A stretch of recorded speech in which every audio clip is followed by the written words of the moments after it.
behaving closing out there, not split by G2. Okay, so yeah, G2 are the ones that make that little move. Obviously, map 3 didn't go their way in the past, so now they think they have a little change it. I think they have a better shot on Haven.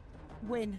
Yeah, I mean, what are you gonna do? I like it. I always think it shows a lot of confidence when both teams run back the same veto, because the winning team is going, we beat you at exactly this, we can do it, and the losing team has gone, well, we learned from that, we know we can take you next time. So it's always a nice little bit of mind gaming when these first two maps are going to be exactly the same. So a lot of weight goes onto the coaching staff then, in my mind. If you're going to run these games back, sorry. you're okay. But if you run these games back, it really does mean that the coaching staff, from both sides, feel like they've learned from that game and will have a read now. So it's read versus read.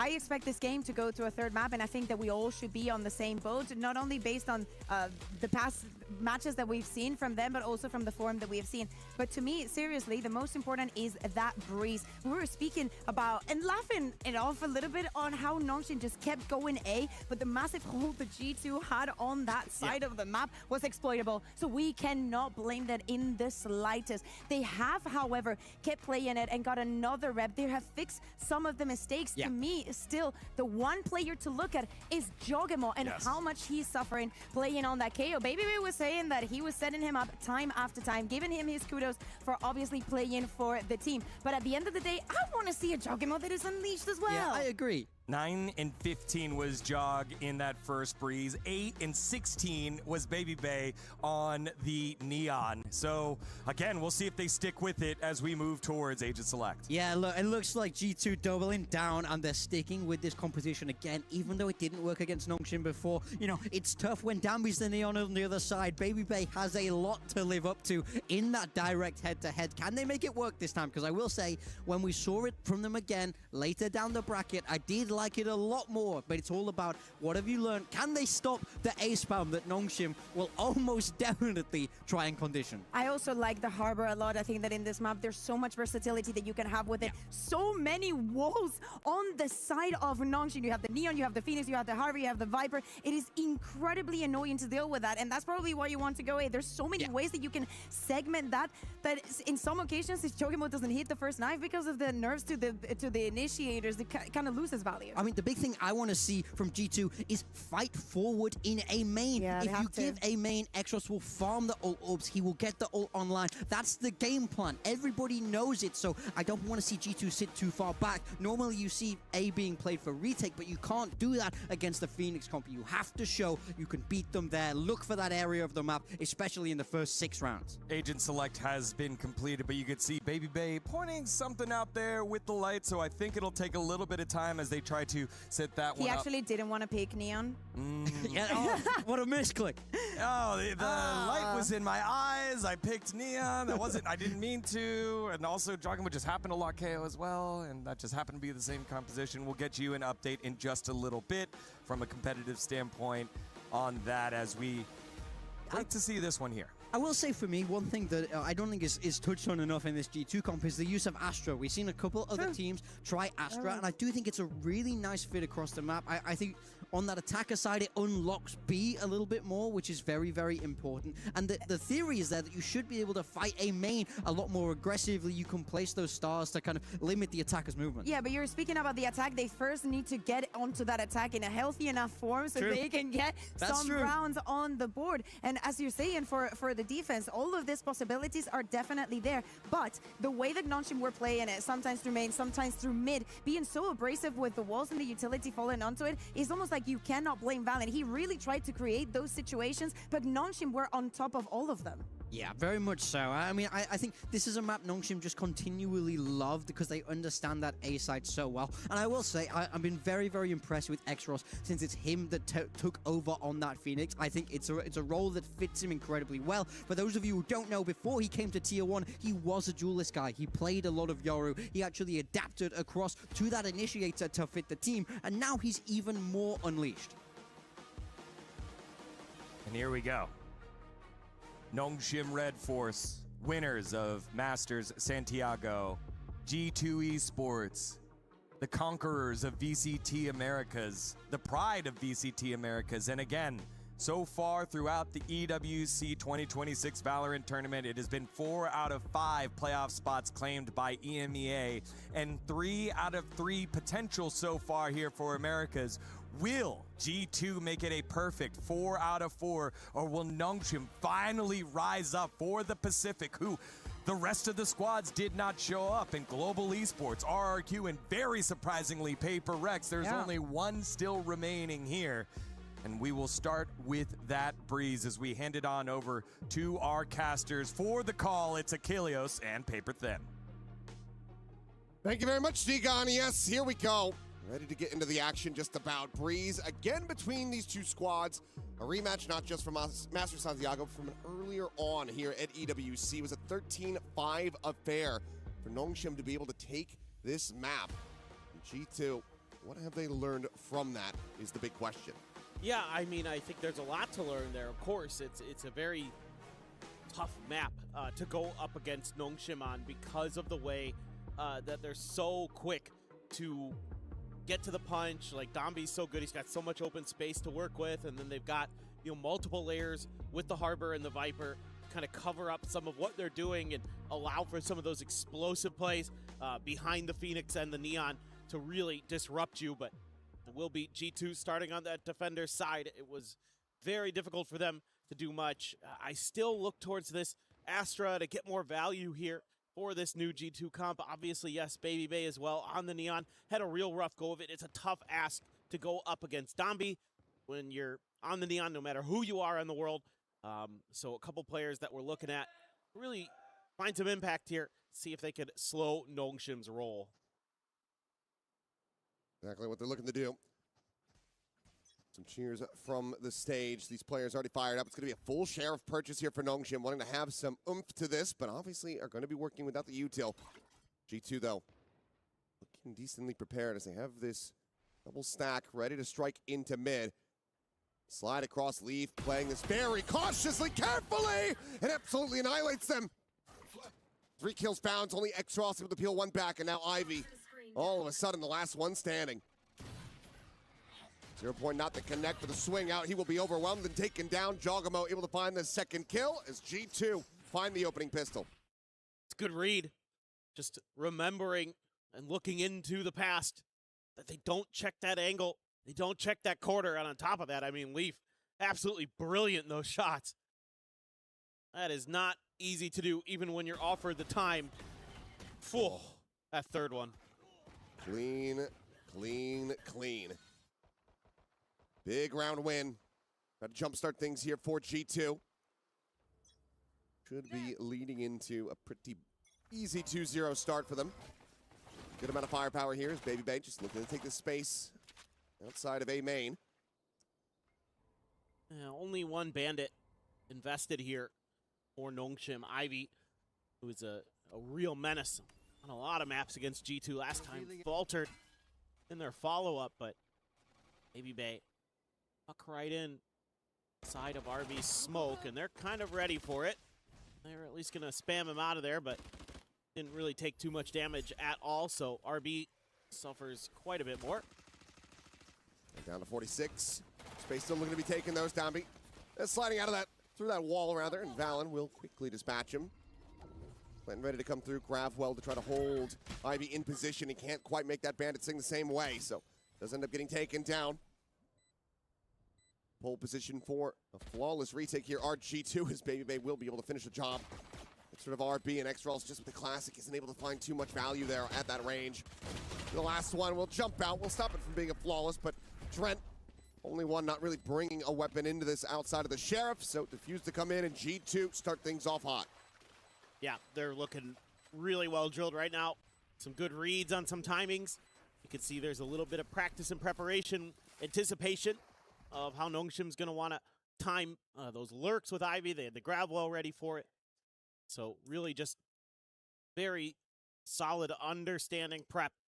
It's tough to beat a team 2 times in one event. G2, very, very good. Comes to their practice and their ability to adapt.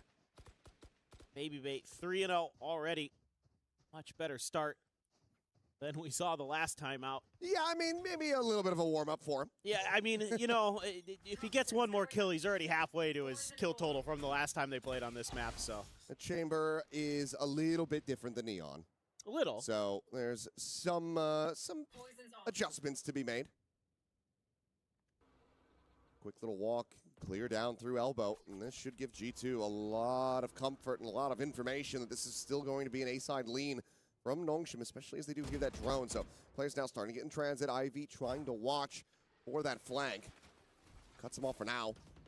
Allen just going to go getting inserted at double doors. Stop that Viper from being able to flank through. For now, though, site will be taken. The plan to come in. Jogs previously used, won't be able to find much of anything there, but Ivy not winning the fight. Leaf is able to take him down. Early advantages again for G2. And Valen gets spammed up. But G2 maybe just going to have to try to play for a few exits here. We'll see, though. They've got an opportunity if they can find a pick. Fragment out. Exros knows exactly where Jogamo is. Francis is able to find the one. The double swing is going to be coming in, but Jogamo not fast enough to find that punish. So Exros still going to be good for one before getting taken down, but it's still good damage found.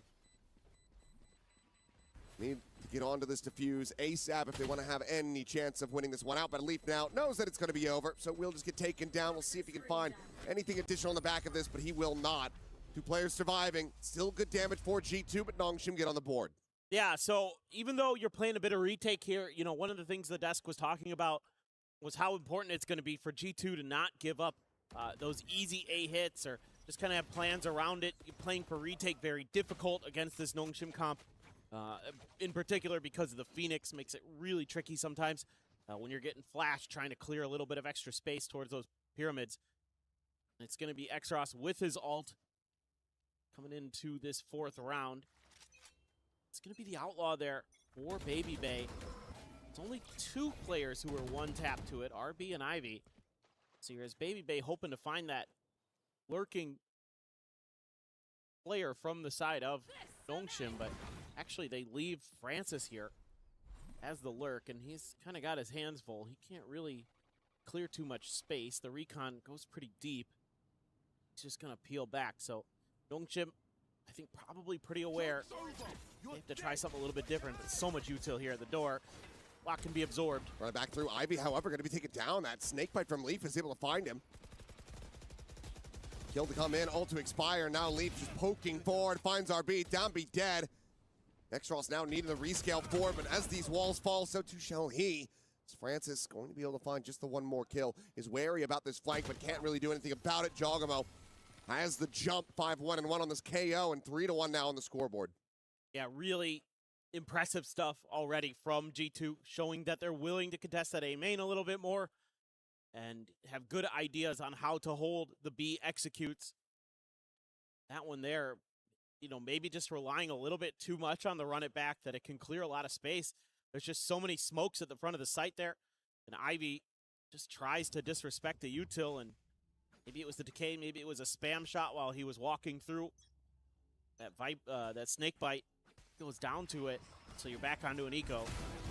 Oh, quick shot. Domby trying to up the pace with Baby Bay. Absolutely denies it. Pumps the brakes for them, and Jogamo back up forward for another extra kill, but it will end up getting taken down. Weapon potentially to be grabbed. RB will be able to slink forward. Takes that Vandal into hand. Hurts away as the Nebula will fall, but fan out into mid. The drone looking to try to spot someone, and Ivy will give them a glimpse. And they opt not to challenge him this time. Just going to instead split 2-2. Try to play it a little bit safer. See if maybe they can outlurk the lurker here. Get behind Ivy. It's going to have to group up. They need to make sure that this hit goes through, knowing that there's likely going to be two left at least on this A site. You don't have the brute force of Domby there to lead the charge.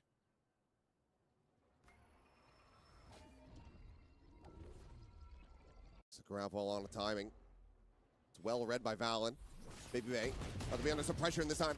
That no scope not going to be able to connect. Ivy barrel stuffing is able to find that headshot now. Can take that outlaw into hand. Leaf, the only one that would be vulnerable to the one shot.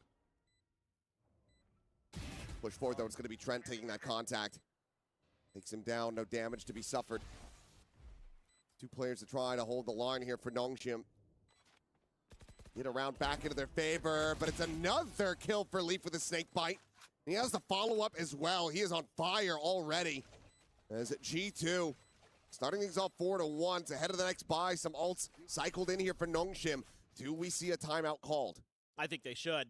I think you're going to have to talk here pretty quickly about how you want to address this. Like, do you want to try to take some more aggressive A main fights? But G2's already shown that they're willing to contest that space, use some of their flashes to try to make sure that it's not just going to be a free run into the front of A.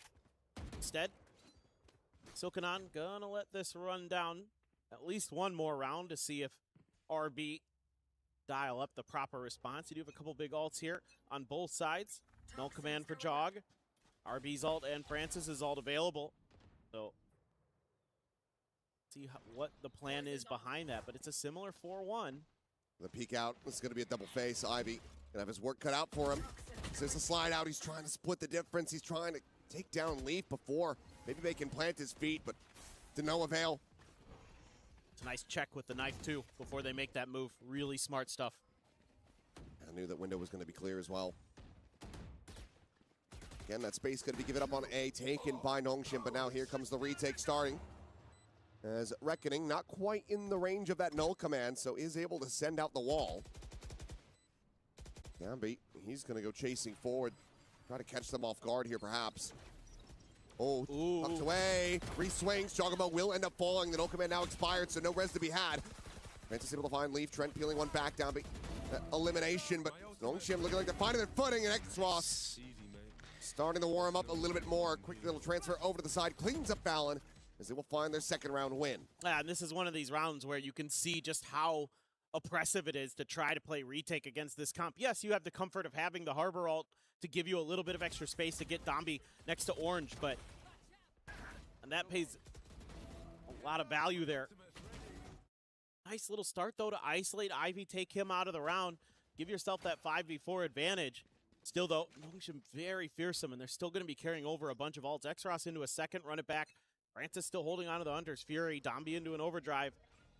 So you used one of yours last time. G2 can match with a lot of their ults, too.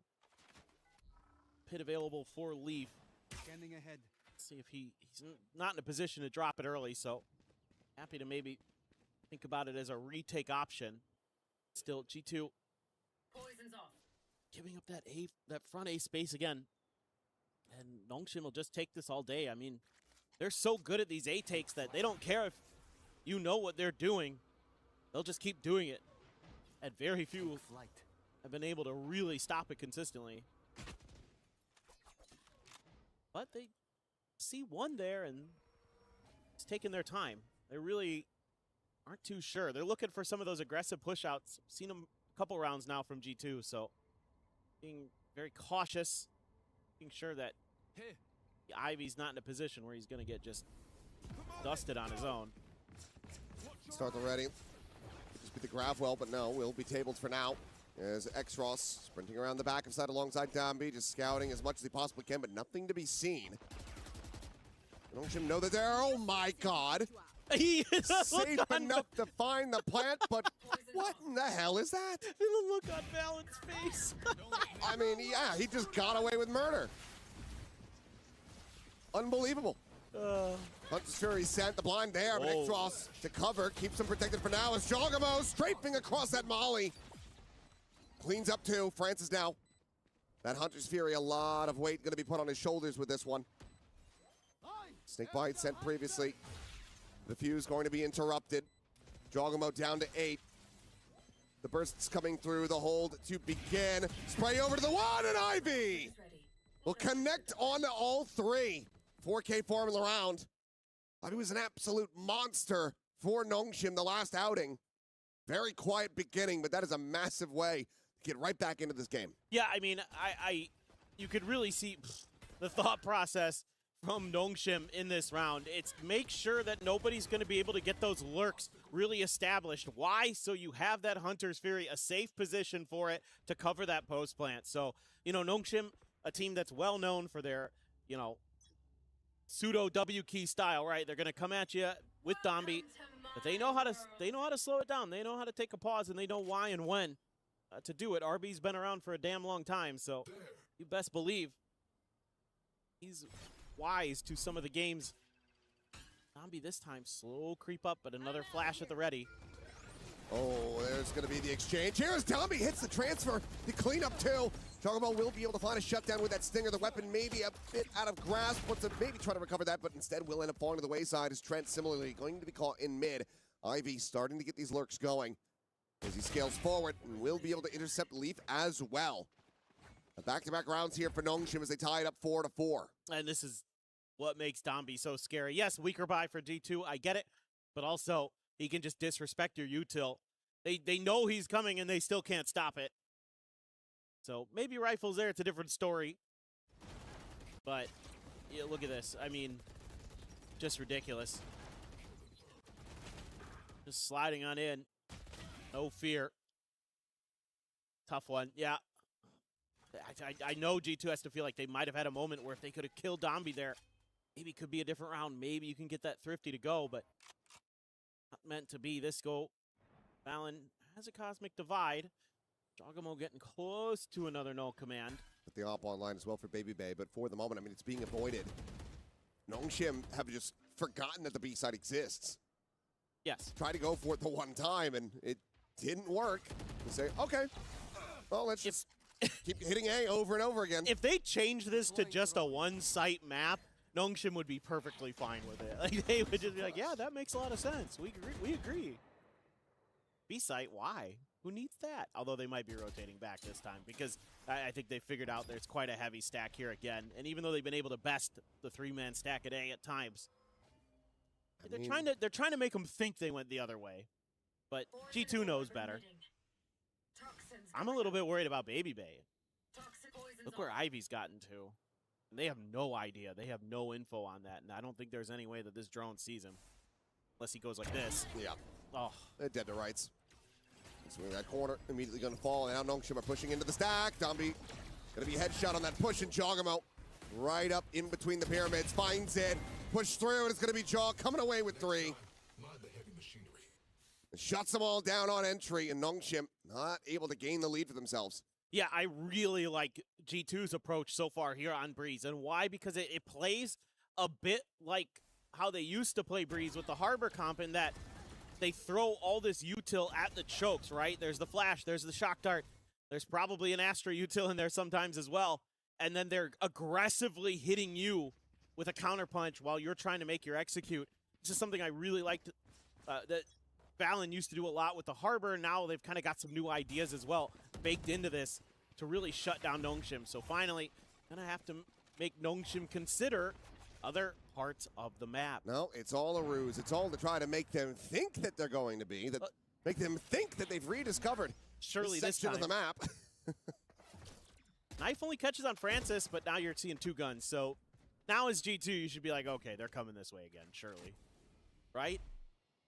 You have no info in mid, though.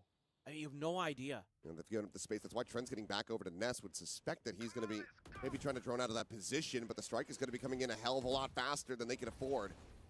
So Ivy, curious how aggressively he wants to play this. Could go for a very deep backside pit. Will send this. Going to occupy a bit of space around Orange as well as the mid doors. Really just funneling all of G2 either onto a flank, which Francis is watching for, or just from the spawn. Stun will connect, but Jogamo going to be put down on the floor. The res can come in, and is. Valen's able to find that, but there's the backstab. Francis arriving out in the mid. He's able to find that kill. Now suddenly it's just Trent. Sucked within the smoke, pushes forward, finds Ivy, looks for a little bit more, but nothing more to go his way. 5-5, Nongshim, they will keep it neck and neck. Yeah, so actually this does end up kind of working, but also G2 loses a bunch of information control on the map, trying to make these aggressive moves early, and Nongshim's able to take just a short pause to use it against them.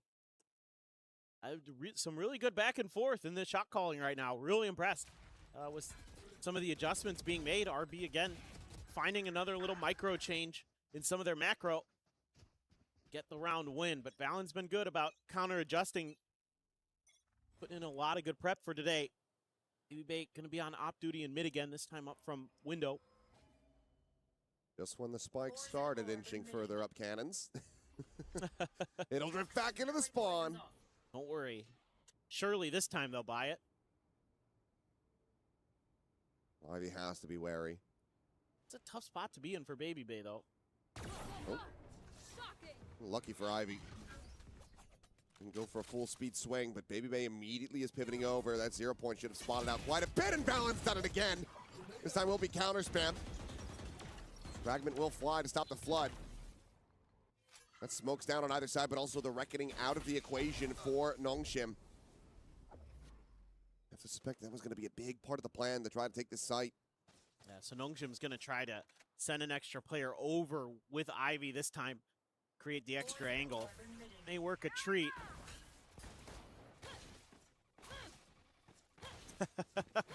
He really wanted to get in there, but that was a really nice recon dart. It slowed him completely down. Couldn't clear it. I mean, the overdrive's just gone now, but Ivy finds the timing through mid-doors. Jogamo going to be struck down. Trent spotted, and he's just a hair off from being able to find Tomby's head. 2v4, the operator in position, but given the weapon investment and the cash that G2 don't have, I think you just have to give this one up. Leaf is not coming to the rescue. He knows that this is going to be a save. Baby Bay's just trying to see if he can find a pick and then rotate out. If they find out where he is, oh, yeah. I can see Tomby sprinting right at him, so he will keep it quiet. Drift away. Nongshim will gain the lead. Yeah, so, I mean, it's still a similar answer for Nongshim in terms of mess around on the map a little bit, take a pause, make them rethink their ideas, then eventually go back to A once you've kind of maybe confused them a little bit, but it's sending that extra layer over in towards mid. Not sure it was necessary. Ivy was actually pretty much on point there regardless, but, you know, Nongshim round around, making little micro adaptations, adjustments, make it difficult for G2 here. G2 again tried to go for that choke point punch and lose Valen quickly.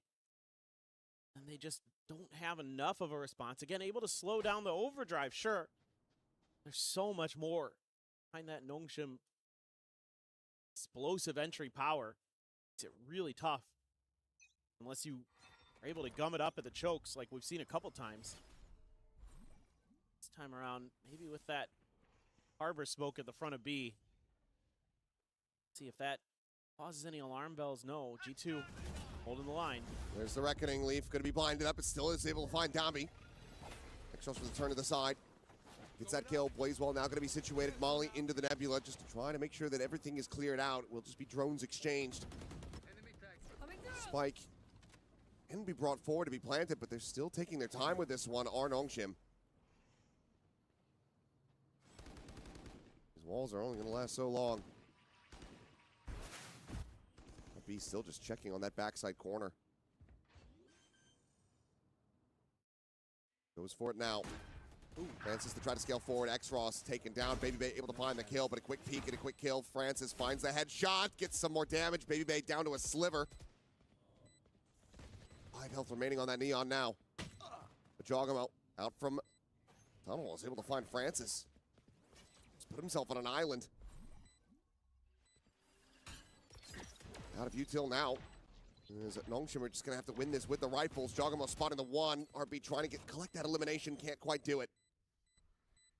Jump up over the half wall. Noise made. Trent knows exactly where he is. The swap of the guns to dive forward. The swing out. It's all to play distraction as Ivy from window will mow them down. Nongshim managed to make this a 7-5 half in their favor. Yeah, showing they've got some legs on that B site too. Been a lot of A hits, but this one, we're able to get going. Even though it looked like maybe Leaf was just going to close the door on him, but X-Ross able to get the counter spam through the smoke to go. A little bit of a preview. This is the opening pistol where Leaf, pretty sick bandit play. And a good start here, and obviously a much better defender side than we saw last time. Oh, for sure. Because they didn't win a single round. Yeah, I mean, there's a hell of a lot of improvements here for G2, but still curious about, you know, with this run back with Nongshim continuing to just hit this A site over and over again, finding more and more success from it, and we didn't get to see a timeout call at all from Josh RT. Decided to just let it ride. Granted, from the defender's side, this isn't a bad scoreline. Not at all. But we need to see a really impactful attack now, if that's going to be justified. It's got to be better than what we saw last time, because they only got 5 rounds on their attack side in the previous matchup. So, yes, I think from what I've seen on this defender side, I think from Josh's perspective, I'd be pretty confident that, hey, my boys are following the game plan pretty well. It seems like they have a pretty good read on their opponents for the most part. Yeah, some rounds in there maybe you'd like to have back for sure, but there is a sense of the game plan, and it seems like they're pretty locked in overall. So, sure, let it ride.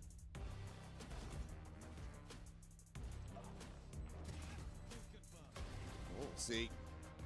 G2 can find that second pistol here on the map, or if it's going to be Nongshim building up the streak even further. Or maybe his timeout button's broken, you know. Frantically slamming the damn. Hit it too hard, and now it's not working. So. You can just blame Alex. It's the same coach's booth. It's him. It's his fault. Clearly, for G2, a bit of comfort, but not going to be feeling relieved. You're not going to be feeling truly comfortable at all until you're through this series with the win. Yeah. Loser goes home. The winner will be advancing forward into the playoffs, playing on the big stage.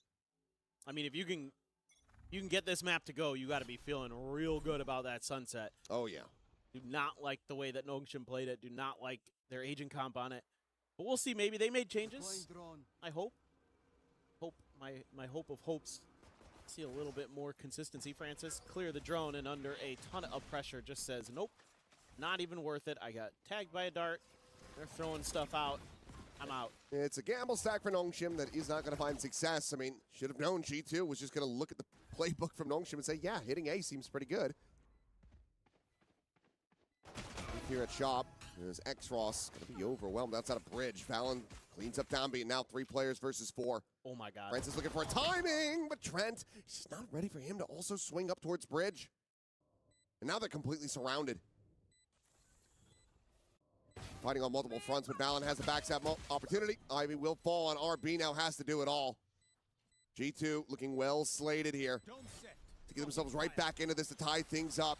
At 7-7, if they can just close out a clean anti-eco. Whoa. It's a solid tap there from RB, but it's a matter of time before one of the players will find him. It's going to be Trent, as G2 now just 1 round away. All right, giving themselves a real shot in this map.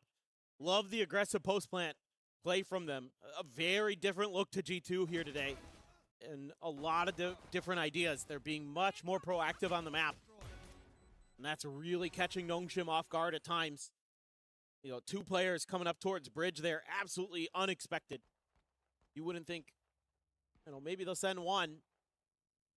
2 like that, especially a G2. I think, you know, they're a team that likes to play that fundamental set up crossfires on the site, you know, post-plant style. Here today, come to match firepower with firepower, and I am all about it. Here. This time, gamble stack on to A, looking to be correct for now. Trent maybe with a, no, I mean Leaf maybe with a minor spot out here onto Ivy. And now has it fully confirmed. Ivy by this time, no. Actually, RB's got a ghost. Yeah, the only one. Everybody else just with classics. And G2, they're going to look to explore elsewhere, at least fake back for a brief little moment. Sure that there's no deep flank through mid. Leaf starting to stray away. Going in with the rest of the team. I feel like that dart and response should make you change directions here. It's not out on X-Ross, but got the cove situated. Pushes forward, a couple right clicks going to be sent out. They know that somebody's going to be playing up close. 40 seconds remaining. It looks like that's going to be the pivot call now for G2. Rerouting over to B, where for the moment it's still just Ivy alone. Downbeat the walkout in the mid. Immediately going to be dispatched as Leaf finds that kill. And they say, well, we got one here, so let's just go right back into A. Defensive hold going to be significantly weaker. As X-Ross, he didn't check to the side. He was ready to try to shut down the crunch from mid, and he ends up getting caught by Baby Bay. He should have been able to have that kill for free. That would have been a Bulldog scooped up off the corpse. Absolutely misses the opportunity, and now it's just Ivy to try to see if he can get any additional damage. basically needs 2 kills.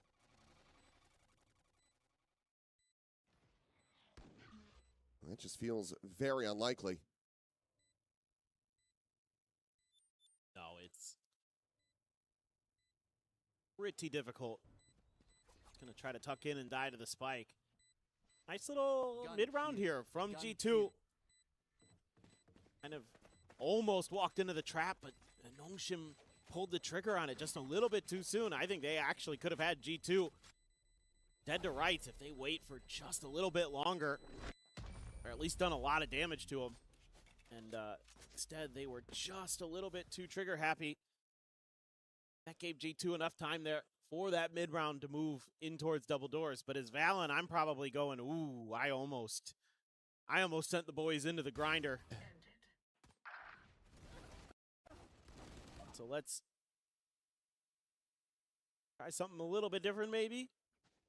Like to see Heading to the above. toy with some different ideas. Now, Nongshim's strategy here today continues to be gamble stack. Just stack up. Just gamble. Going for it again. Maybe a push in the mid. Flash out, but now the lean back over to A, where it's just RB alone. Boys, we're in Paris, not Monaco. Yeah, I don't know what we're going for here. Throwing the check. G2 free to scale. Swing of the elbow. Nothing there. No one home. Nongshim now getting ready to have the bad news. Hear the sprint forward from Baby Bay, and RB just has to try to stay tucked back. It's got to be full retake now. And I mean, yeah, you've got 4 coming from spawn that you may be able to just kind of. Trent hears all this. Yeah. That's so many footsteps. Oh. What a read. Will stun him up, and Downby with the slide in is able to find that kill. Wise to that. I'm out of here. Meanwhile, RB was still able to find an elimination as well. Turns to the side, Baby Bay trying to barrel stuff, but RB still comes away with another before finally getting taken down. Curveball fully connecting with a swing a little bit late.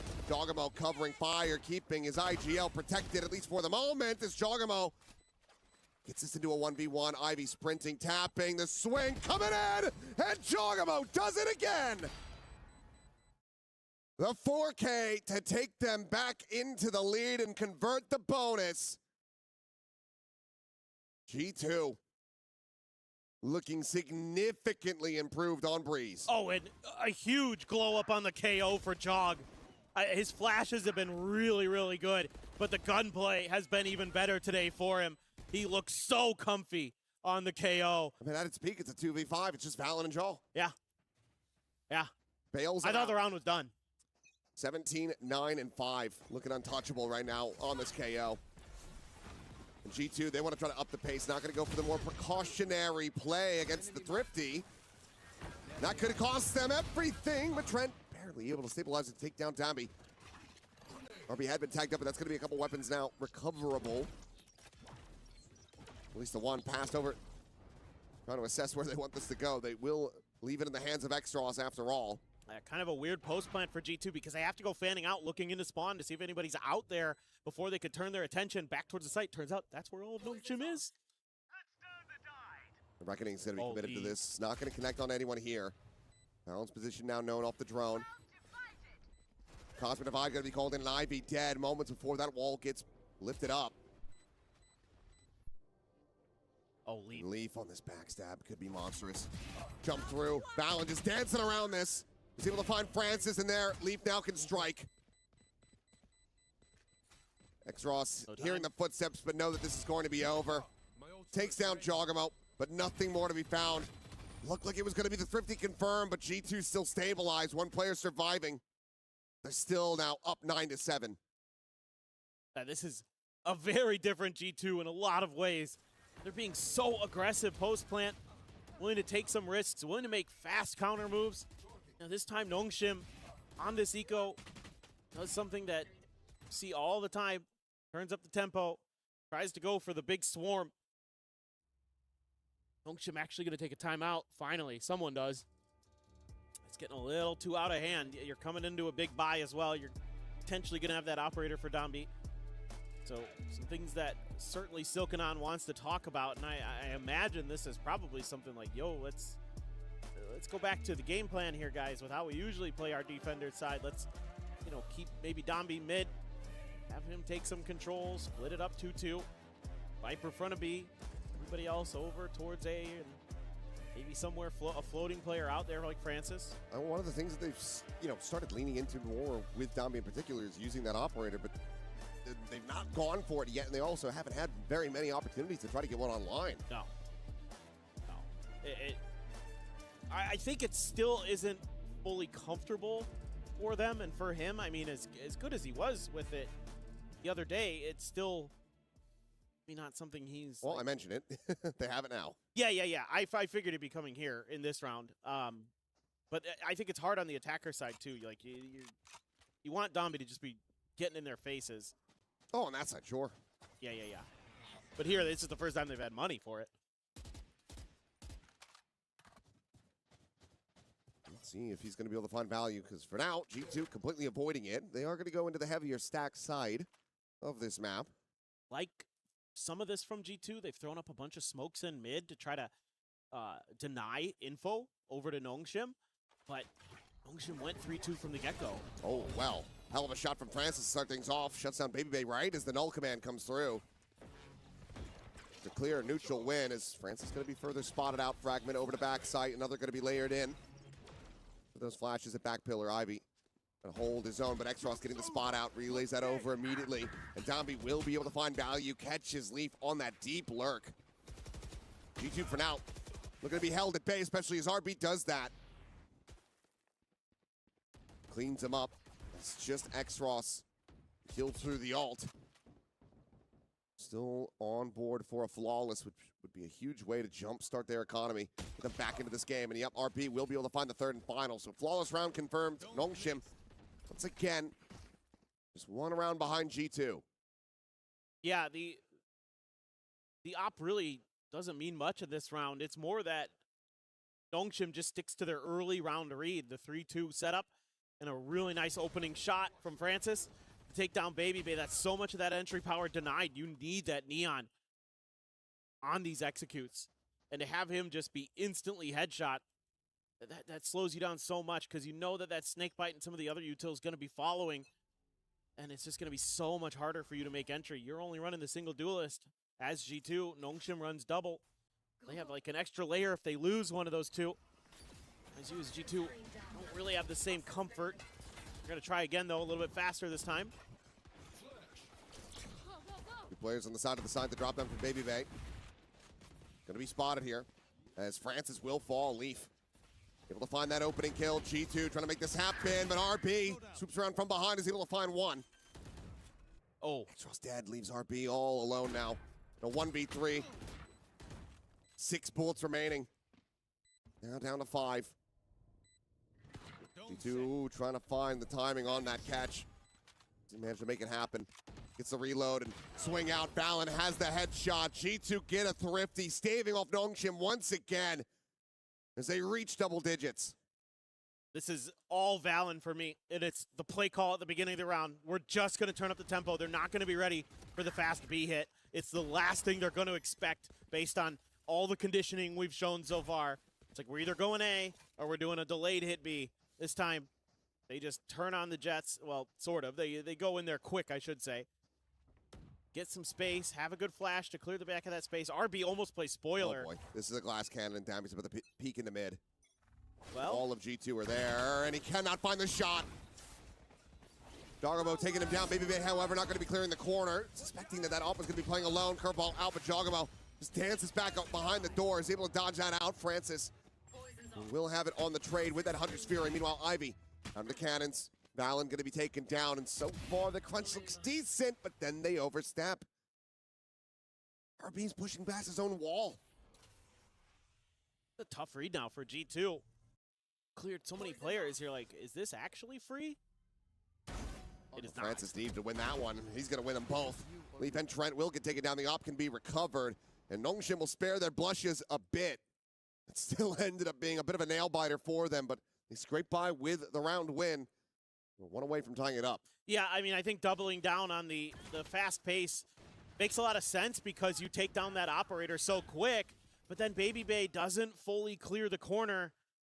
I think there's a little bit of confusion because of that. He checked it, but he didn't look far enough to his right to really confirm It cost them quite a bit in that round. Baby Bay will cut funds for that overdrive. I'm gonna mention he picked it up in the previous round. Well, he's just gonna dive on in. Sending it now. Not spotting anything. Francis, Francis? Sends out a shot. Might have been a bit of a misclick there either way. It's a drone and will have that Neon rerouted. Meanwhile, Ivy trying to hold forward with a full blind. Going to be connecting as he backpedals away. Gets that snake bite out. But still going to be 2 kills going over to G2. RB only able to find Valen. But Ivy again looking to try to refill this space. Catches Trent. Can he find Baby Bay? No, he cannot. That elimination to come through. The overdrive. Tomby just trying to run him down. His peek from window could be everything, but Baby Bay just turns back, plants his feet, and holds his own. Huge shot there from Baby Bay. Very well, may have saved the round. I think if you're G2, messing the pit here even might be good enough to go for. You still are going to have 3 more ultimates to work with going into the next round. Yeah, I think it's pretty worth it. They're just so scared. They have no idea where Xros went. I mean, I don't know if they've seen him at all. He's got a full util. No, I don't. I think he was on the other side of the map the whole time. He's going to be looking for a backstab. Didn't spot out any of these players in transit towards A. Didn't used to think this is going to be B. I mean, I think you have to pit, most importantly, because you don't know where he is. Give you that extra layer of safety. Beautiful. Love it. Yep, and they also gamble on the right side of the pillar. Backside plant. They try to make this nigh impossible for Xros.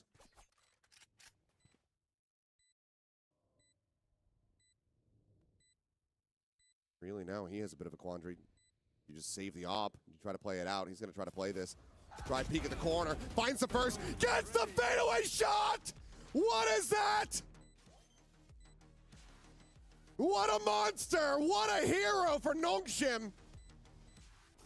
As Xros wins an ungodly clutch to tie it at 10-10. That is unbelievable. The youngster for Nongshim absolutely crushing G2 there in that moment. They had a real chance. This is a nice little execute, able to get that extra little off angle created.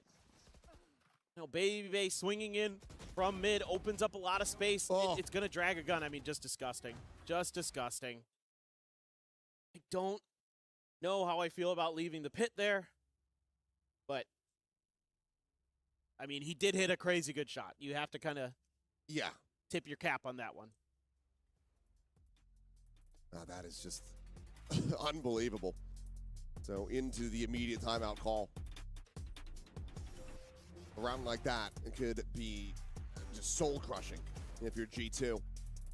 Because yeah, you leave the pit, but you're also you're playing it in those circumstances as well as you can. You're double stacking the angle and making sure that you're not giving him really, I mean, what you think is going to be, you know, a 1v1. Right. You're playing against that, but somehow, some way, Xros, he manages to separate him.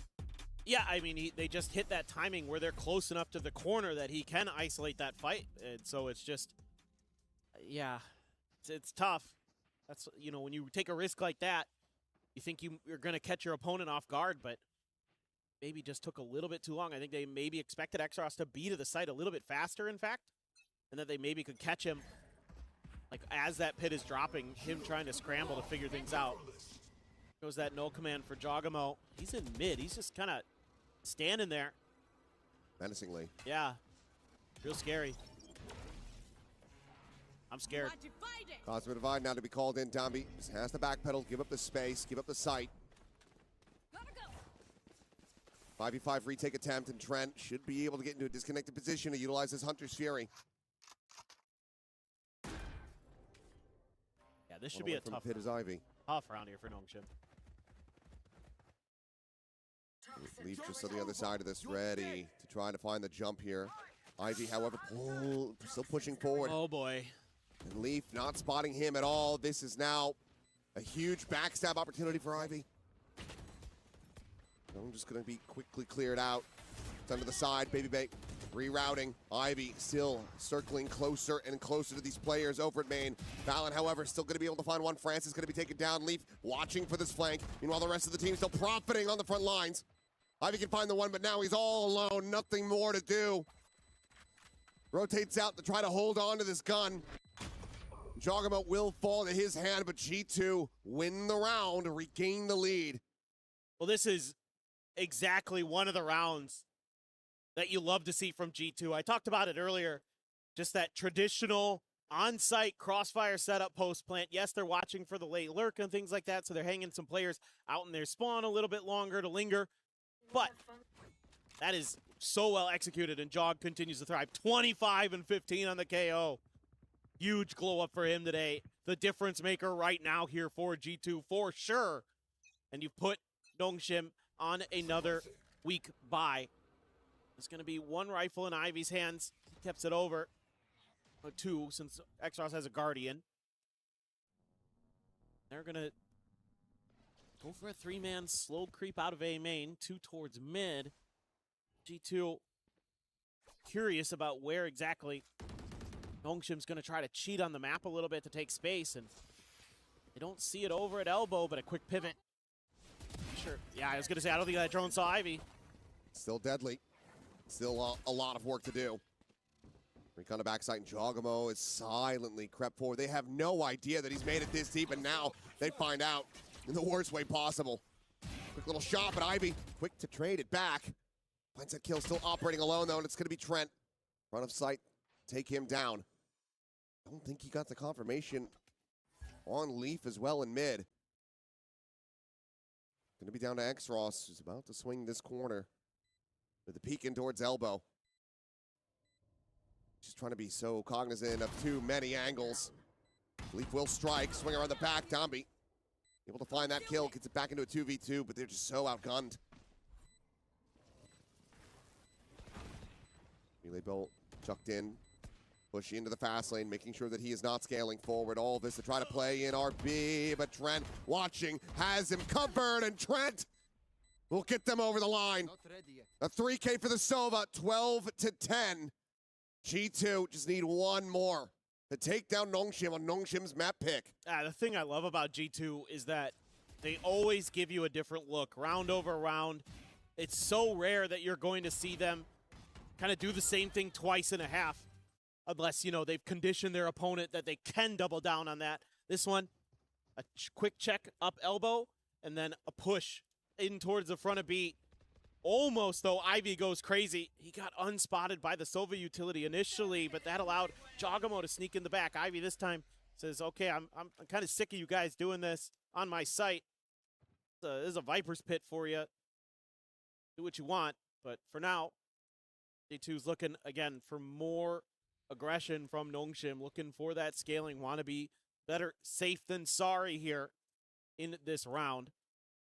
Anything really on the map is Star over at double doors in mid, right in front of Xros there.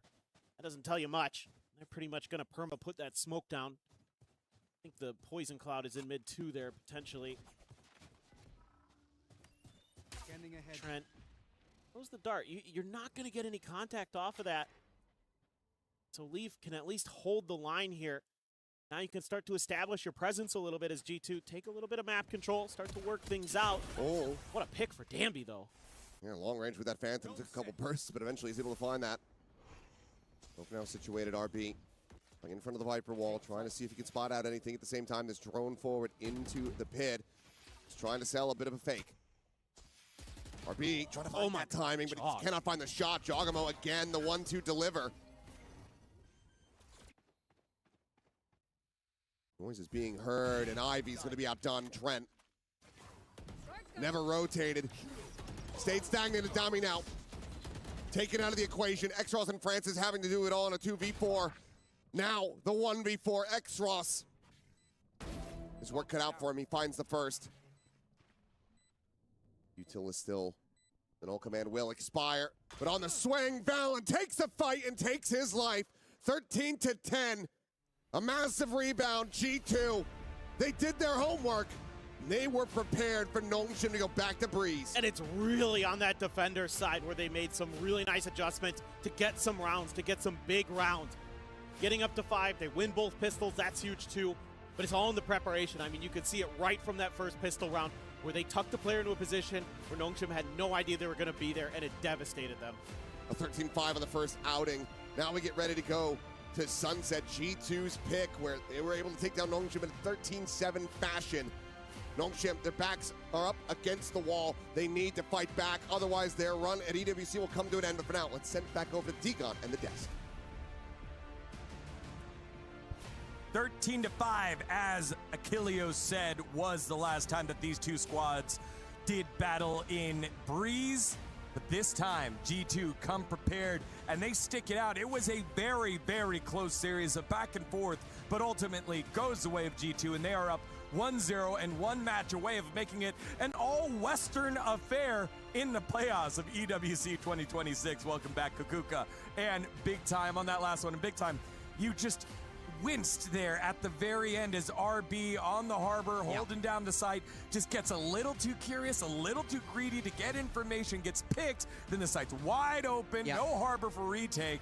And that seemed to be a problem that was happening on rounds that Nongshim were losing. I mean, like, that's the one thing you can't do on Harbor, is you can't die before that spike is getting planted. We did see them play that A retake a couple of times, and I think G2 had the answers, but I do want to echo just what Paper Thin was saying. I think that first half is where G2 really showed improvements. I loved it that they came out of the gate swinging. They fought for A main. They listened to me. You're welcome, G2. That's all me.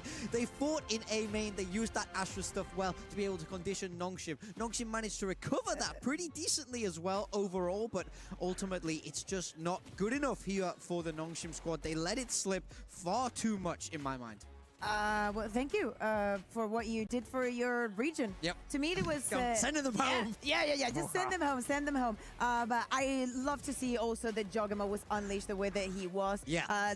Today, it's not only having the balls for going for these duels. I think that he was much more right into where to use the utility and where to actually be a surprise for Nongshim. Not only that, shutting down Dambi was one of the main keys for G2 to actually get this map on the board for them, and that is something that they definitely achieved. Do not get me wrong, it did go the distance and it wasn't perfect, but it is so good to see that in just 3 showings, the phase that we're seeing from G2 goes from that loss to this win, because it's only been a few days. That's the thing for me. I don't think this was terrible for Nongshim. I think they still had good ideas, and the execution, you know, it wasn't perfect, but it was still solid. I think they lose both pistols. They lose a bonus. They can't get momentum in the game, and that is backbreaking. But I do think it's G2 that showed dramatic improvement on this map to get the win now. But as we're going to move across the sunset, I need to see Nongshim find the same level of answer, or they will be going home. They couldn't get it done here on their map pick.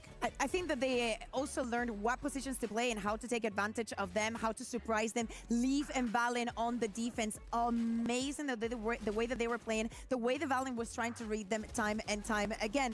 Very good showing from G2. We said we expect this series to go the distance, but that was kind of accounting for Nongshim getting this first map. Yeah, for sure. I mean, I kind of feel like they needed this into the series. It's hard to know, but it's going to have to go the distance, and they need something better on Sunset. Yeah, just speaking about this Breeze one more time on G2 side, this is that unique composition that they pulled out earlier in the tournament. They had the second match to try it again, see if they were switching. They did not. They stuck to their guns, and Jogamo leading the line here for G2, 27-16, the only player to hit 20+ kills in the round. It was just a very, very solid showing from him, given the fact that he's the one flexing the agent. Yeah, he's got that dog. What do you say? He's Jogamo. He's got it. He's always had it. Yeah, look, we got to give him his flowers. We criticized him when we first saw him play this KO. We said, "Is this the right just because, call?" But the reason why we criticize him is because, like, we know he's so good and he can be such a big win condition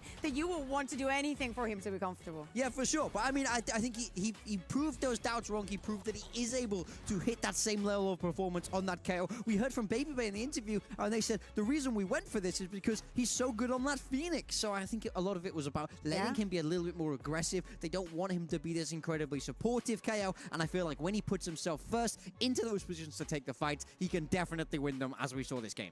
That was your STC replay from map number 1. Breeze going the way of G2, and Kukuka, we have to talk about it now because it's one win away, potentially a full Western playoffs. Like, that just seems like wrong. That just seems wrong here in terms of Valorant. Yeah, we've had such a variety of teams all throughout the tournaments that we have had China Pacific. But if G2, as you're saying, is to win this next map, it will only be 4 teams from EMEA and 4 teams from Americas making it into playoffs. So as you're saying, it would feel very little Valorant in 2026. Yeah, look, it's abnormal. In Valorant, we're used to seeing a lot of regional parity. The top 4 at Masters London, 1 from each region, but that would not be the case here at EWC. All right, well, we'll find out if that's the case or if Nongshim can bite back not only for Pacific, but for the rest of the world.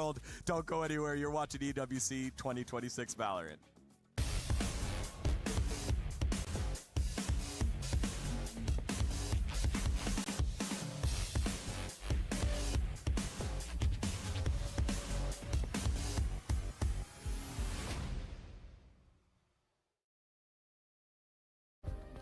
Play is in our DNA. Whenever we let it out, it becomes our superpower. Now imagine an entire city being built to supercharge it. Kadir City, powered by Play.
Play is in our DNA. Whenever we let it out, it becomes our superpower. Now imagine an entire city being built to supercharge it. Kadir City, powered by Play.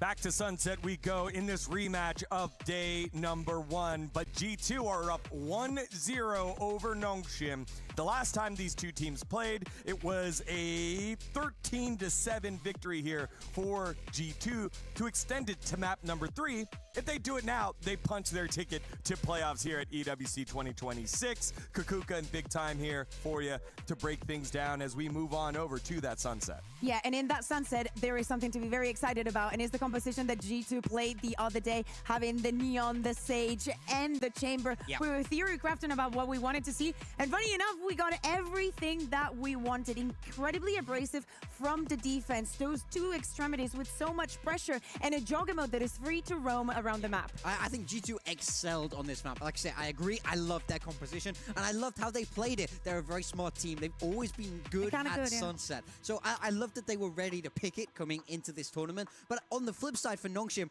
Nongshim looked woefully underprepared on this map in my mind. Definitely felt like they didn't have the reps, and they didn't have the read. But we have just seen how much G2 were able to dismantle them on Breeze, given time to make that read and make the appropriate adjustments.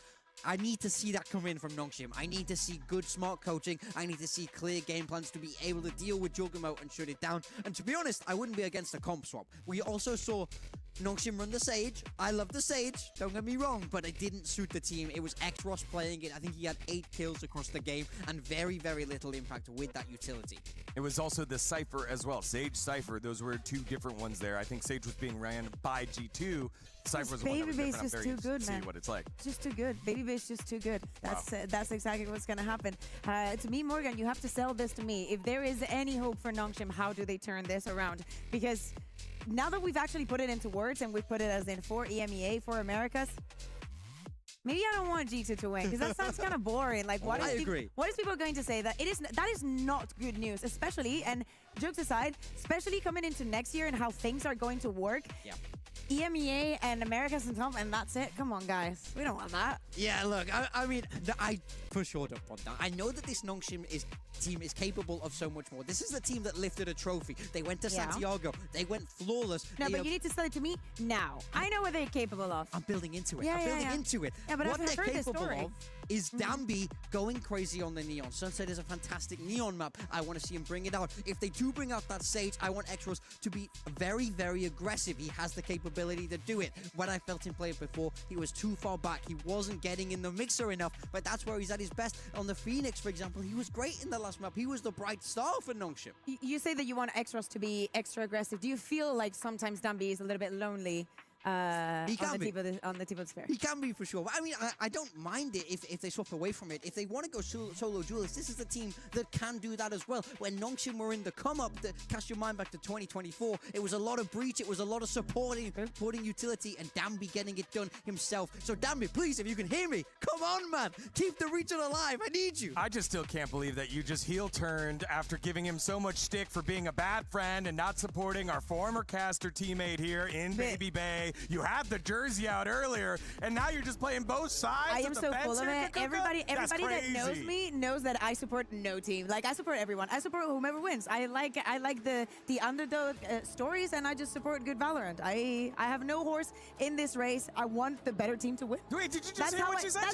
That's how I managed to live my life. And you know who how also intense wins. I am. Could you imagine if I was actually a fan of a team? Could you actually imagine? That's a good point. I mean, we saw it with España, who won their World Cup And you will match. keep seeing As it. we get ourselves into map number 2 here in our final Group C decider. Ay, mi madre. Win and move on for G2. Lose and go home for Nongshim Red Force. Okay, so So this it's is... breach. Do you want to defend yourself? It's a very, very different composition Defend coming yourself. out from Nongshim. They're swapping back to an old school style that this Nongshim team ran way, way back in the day. When I remember playing this team in 2024, this was the kind of thing they would do. Danby was that solo Neon, and he was heavily set up by smart initiated util. Now we know Francis and Ekros have the capability to do that. They've for sure swapped styles here. Now the plan here is you have so much util, you want to bait out that Sage util, you want to be able to force away Baby Bay on that chamber across away from those lines. I think this is a good, smart, deliberate swap into the composition that they knew G2 were bringing.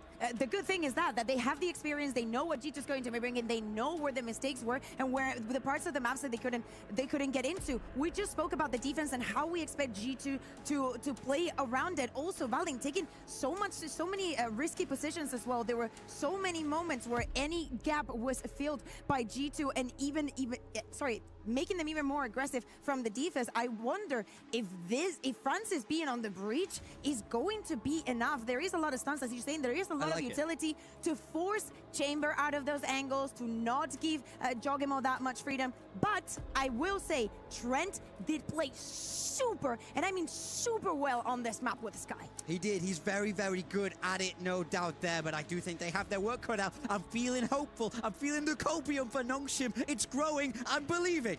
It is the winners of Masters Santiago earlier this year trying to recapture that form in the quickest of moments. They have to do it right now.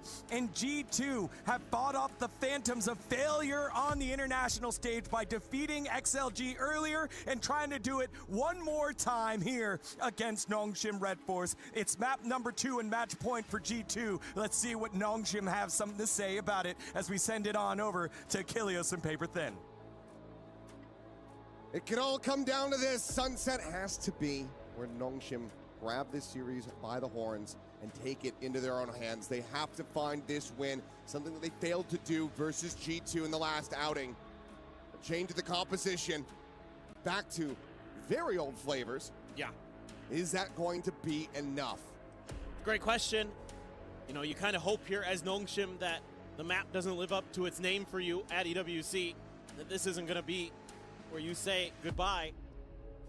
But there's still a hope, and I mean, I talked about it even during Breeze because it was already on my mind that I need to see a different comp from Nongshim on Sunset. Did not like what they were bringing to the table the first time. I think this is not only more in their wheelhouse, but I think suits going up against G2's style better. The desk was doing a great job of laying that out for you all, keeping the chamber uncomfortable.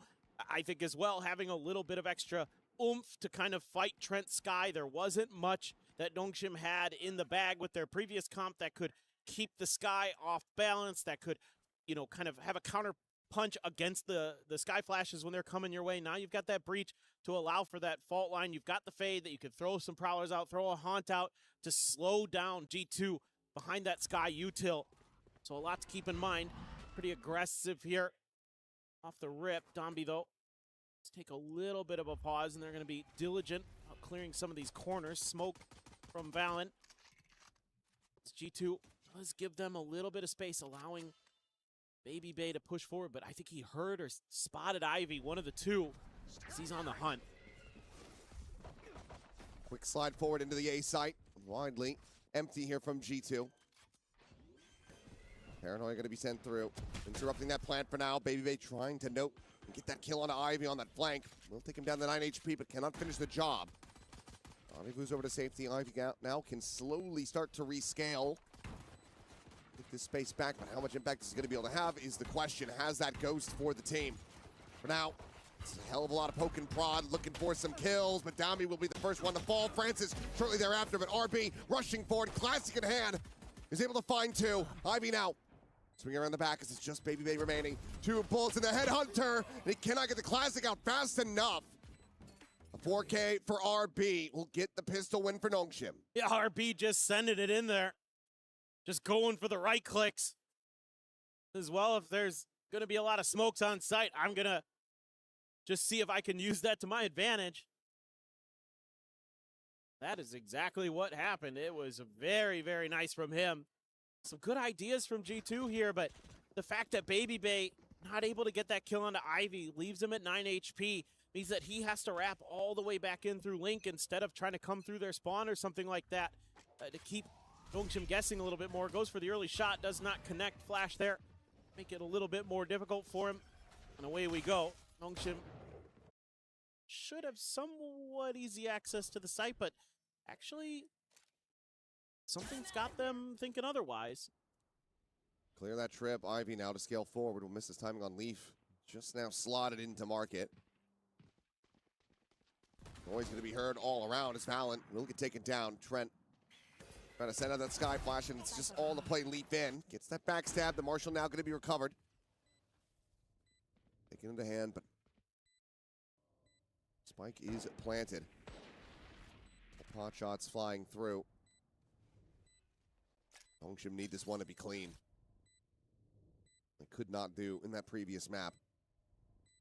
He's just riding in alongside the smoke. X Ross able to find one. Jogamo going to be struck down on that approach in domain. Time starting to tick away as Downbeat will be able to find the two at the back of sight. Francis cleans up Leaf, so about as clean as it can get. Marshall going to be carried over. All the key weaponry retained. Nongshim find the 2-0 start. Yeah, they're able to eventually suss out the correct read. Sure, there's the Sky Flash in the mid. Gets you the kill. That's really all there was there for G2.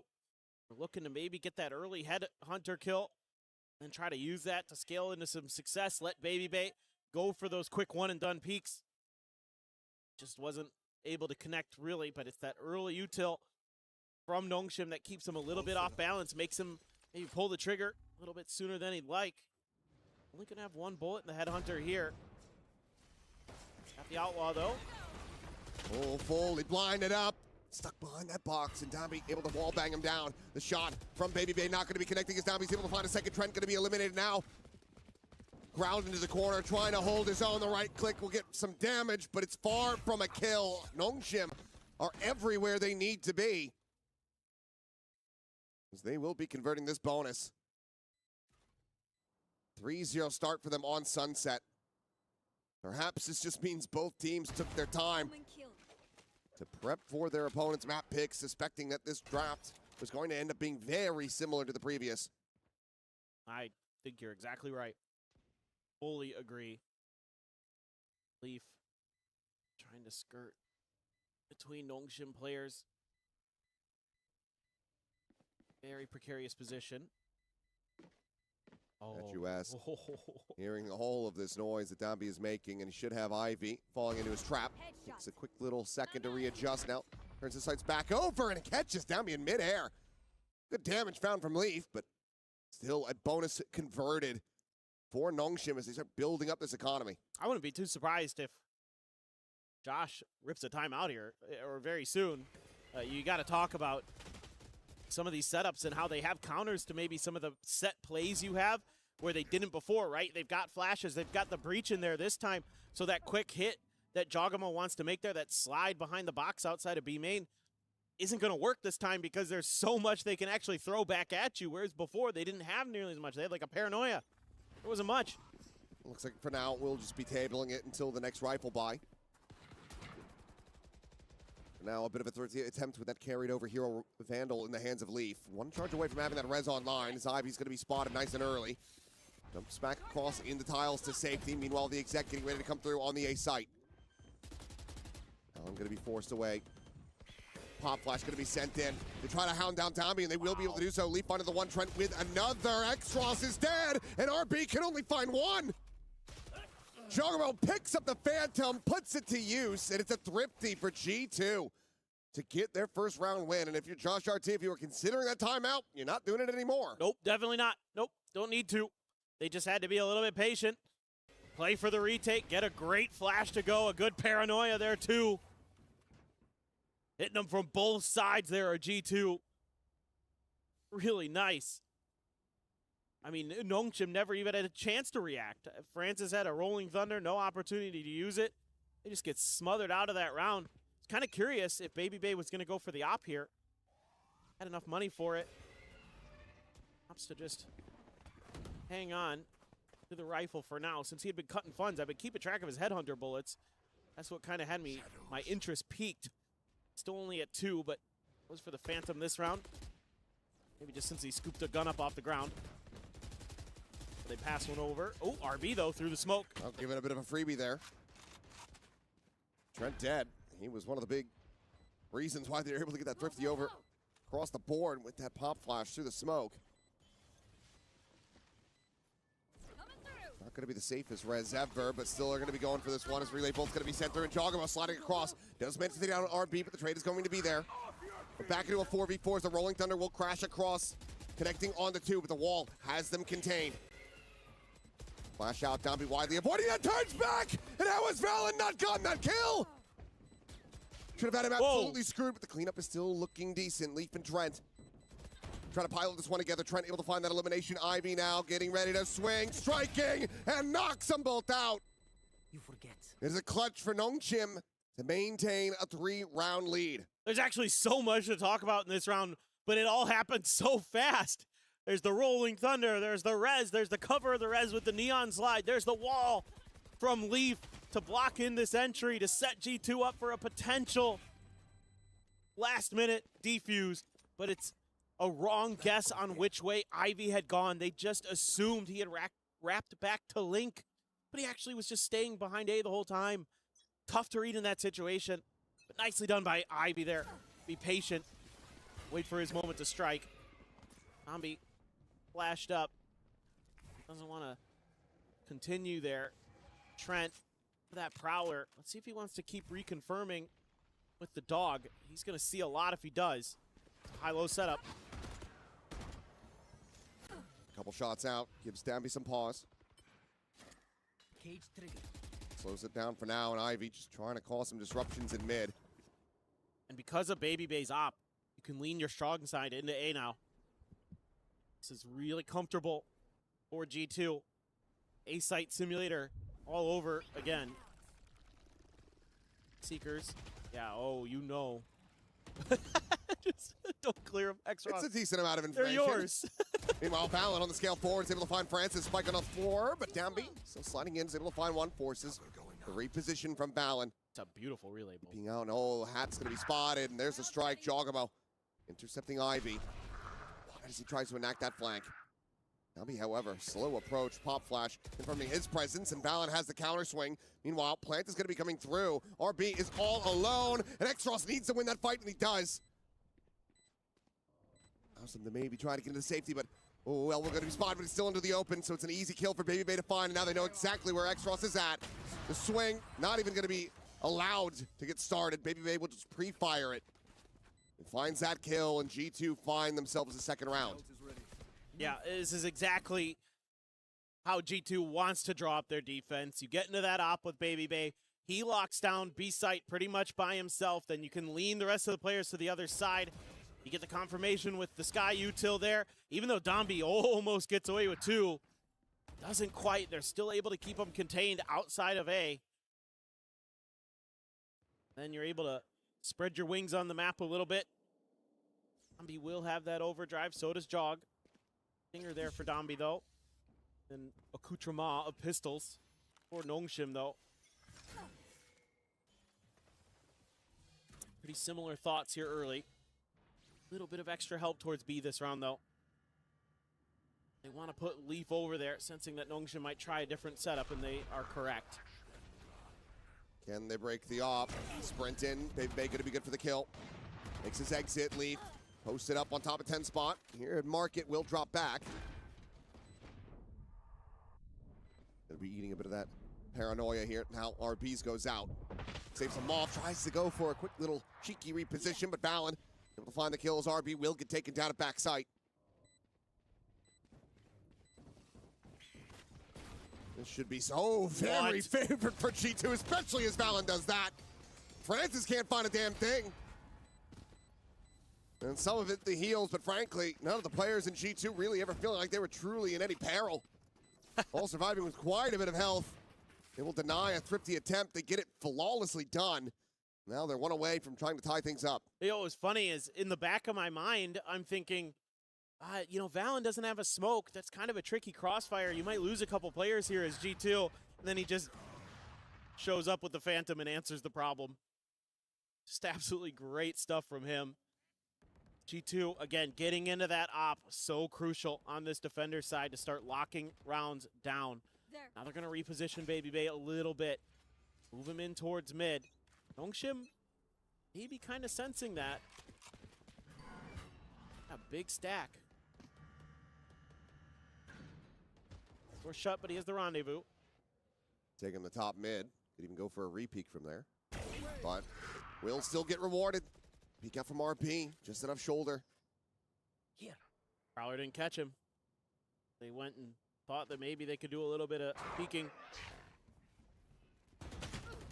Well, Ivy also had eaten some damage. Swing out. Joggo trying to get that readjustment, but Tambi will eventually find him. Was ambitious. The tough one. Tried to catch him off guard.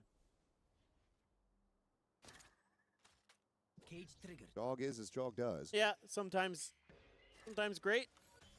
That right there, just a little bit off. Unless Ivy jump peeks this. Hops over the crosshair. I don't think he's going to be getting away with it, but oh no, fast swings it and Wow. absolutely destroys Baby Bay. I think Baby Bay hit him. It's just so much of the box ate through that. Unless he'd taken damage somewhere else. Yeah, I think he had eaten it from Leaf before. Oh, okay. Just not quite on the mark with it, but two players quickly in position. Valen and Trent trying to get this retake going. As Overdrive is going to be popped, slide to the back. It's going to be X-Ross collecting the first. Trent able to find 2, but now Leaf going to be noted. The camera set up from Ivy. Spotting him out on this approach. And against that quandary, do you let this round go over to Nongshim, go back, recover the operator? Do you try to play this out? A caliber of Leafs player, the player of Leafs caliber, absolutely possible of making this one work. He's going to have to find them pretty damn soon. Now knows where they all are. Ring around the rosy here with Francis. Running low on bullets, so just 4 remaining left in this mag. The time being played, he's out. And that will be the round going over to Nongshim. Francis just dancing on him. Nongshim will maintain the lead. Yeah, even though the initial mid-pressure that Nongshim tries to create feels like it's going to be a round ender in itself. I mean, you lose RB, you lose that Omen so early, but they're just so good individually, and Jog kind of goes for a risky play. And then Ivy wins that big 1v1 up against Baby Bay's op in top mid. That really opens up the map. So kind of one of those rounds that comes down to individual play. Nongshim able get ahead in that regard in a lot of those categories. So G2 now taking a bit of a timeout. I think maybe want to readdress a few things. I think maybe talking about some of that mid control potentially, but honestly, I think they have a pretty decent idea. It's just a tough moment there for Baby Bay. Ivy just swings wide and instantly spams him through the box. That's a hell of a round recovery as well, though, for Nongshim. You lose RB that early, don't have your smokes. Right. Still manage get yourself forward onto the site. It's one of the things that breach can enable. A lot more utility to try to clear out some of these angles. True. And it's escorted forward, but this should still be a bit of for G2. Dogamo will go for the investment. Thought maybe he would save, pick up the overdrive, but the Tour de Force is going to be online for Baby Bay. Yeah, it's a really important round for Nongshim. If they can get the win here, Tour de Force is going to be there. It's going to make it a lot more difficult for G2's economy. It's going to be over towards B again. Oh, Ivy trying to do it again, but this time Jogamo is there. Yeah, played in beautifully.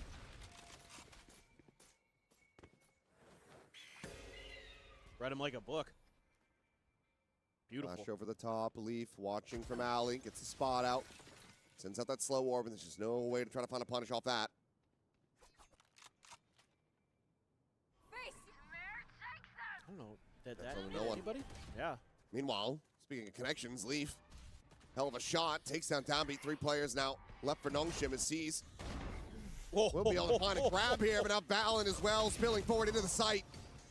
Just the one casualty. G2, the timeout call works a treat. 1 away from tying it up. Yeah, I mean, honestly, a lot of this is just more back to their default, the 2-3 from B to A. And then a little bit of a reposition for Baby Bay with that extra layer there to punish Ivy if he went for that swing again. And then Leaf hitting some filthy shots. Another big round for him on the Sage. The Battle Sage online for G2. He's got another res available. Didn't need to use it in that last round. I guess the good news for Nongshim is that, you know, you're not giving over ult charges, but you're on an eco. It's a very minor thing in the big picture. Francis has another Rolling Thunder. Are you gonna send this again? Oh, Trent's in trouble. Blinds it up. Paranoia in from behind as well, and Ivy's going to be able to find that kill. Now the neural depth going to be invested immediately. Now just going to be giving over the space. Francis did eat quite a bit of damage, just trying to get that spike in play. Now you send the Rolling Thunder, I think. From this position. Certainly, yeah, going to be encouraged. Will just go ahead.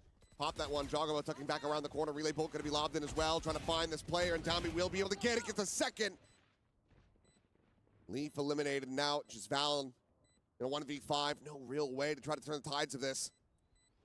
Several players low, but it's not going to be giving him the opportunity to try to play this one out. Downbeat near enough by. Prevent an ninja defuse.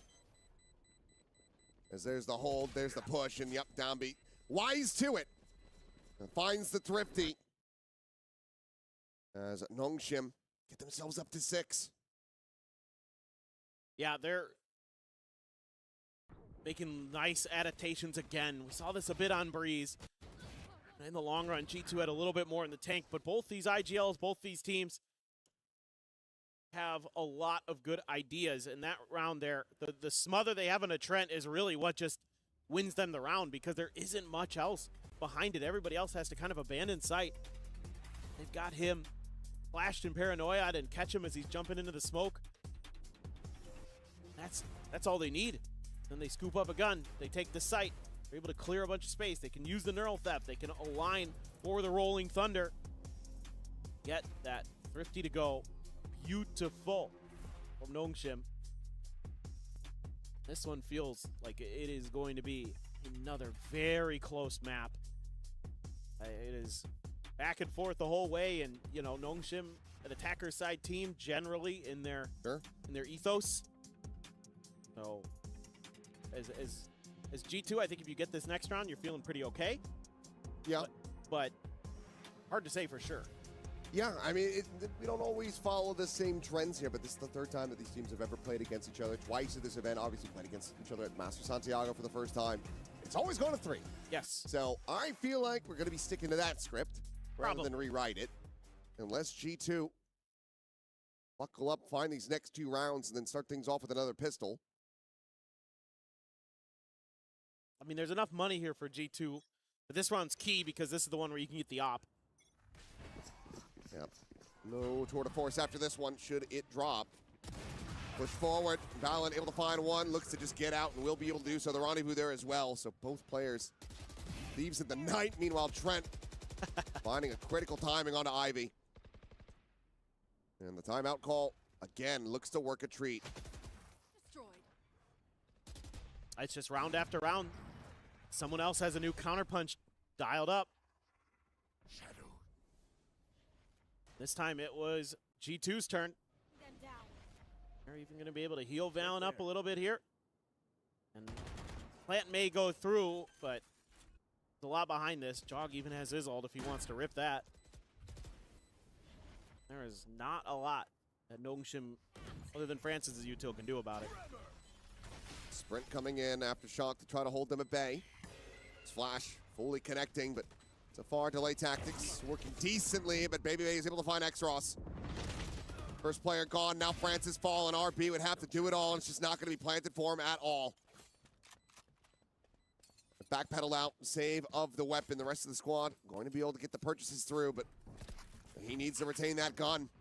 And G2, once again, knocking on Nongshim's door.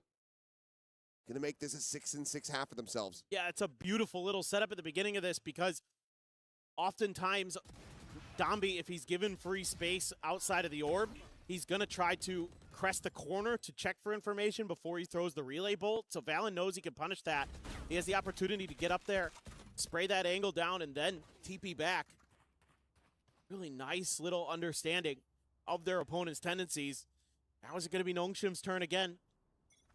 That up, still going to be there. Baby Bay is like, nope, never mind. Got forced out of position very quickly. Meanwhile, Trent again playing the same angle, finding the same timings. Just going for it without that util. Meanwhile, Valen swinging out at alleys, be able to find the one, but RB storming forward. Baby Bay not fast enough on the draw. Cannot keep himself alive and in the fight.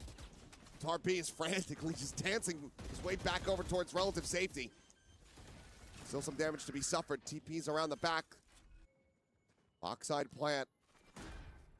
Nongshim get the spike in play. Turn from the flash, Ivy. Oh, what a read. Angle, but yeah, Trent is watching for it. RB dead. The face in, and the cleanup is good. G2. They make it 6-6 at the half. I just, again, we saw it in the previous round. I didn't really get to mention it because there hasn't been enough time. These have been pretty fast-paced rounds, but Trent's also repositioned 2 rounds ago after getting just bullied 3 rounds ago, where he moved further back up towards Link, in towards that box. Works a treat again. 2 rounds that he's able to find value. Yeah, I mean, once G2 gets into that op, gets into that comfort of Baby Bay's chamber, it opens up the map so much more for them to be aggressive at the choke of A main or have little traps set up along the way. Nongshim, though, also some really nice answers. You have to be really impressed with this comp because they're able to now punch back against that sky a bit. They're able to create some of their own space, create some of their own trap plays with the util combos that we didn't see the last time out on this map. They're still in such a rough position. Already the pressure of this map, being what stands between you and elimination, is there, but G2 to make it up to 6. I mean, you have to remember this was the pistol going to Nongshim. This was a bonus conversion going to Nongshim. They started this map off looking incredibly strong, having incredible reads on G2. These timeout adjustments from Josh RT have found an immense amount of value. So to get back to parity at the half, suddenly at 2-1 script for the series starts looking like we might have some alterations. I agree. I feel very confident about G2 right now, the way that they have approached this match. You can see the frustration on Nongshim. I mean, it is a better attacker side than they had last time, in a way, but it's also not in a way because of what you said, Achilleos. They won those first 3, right?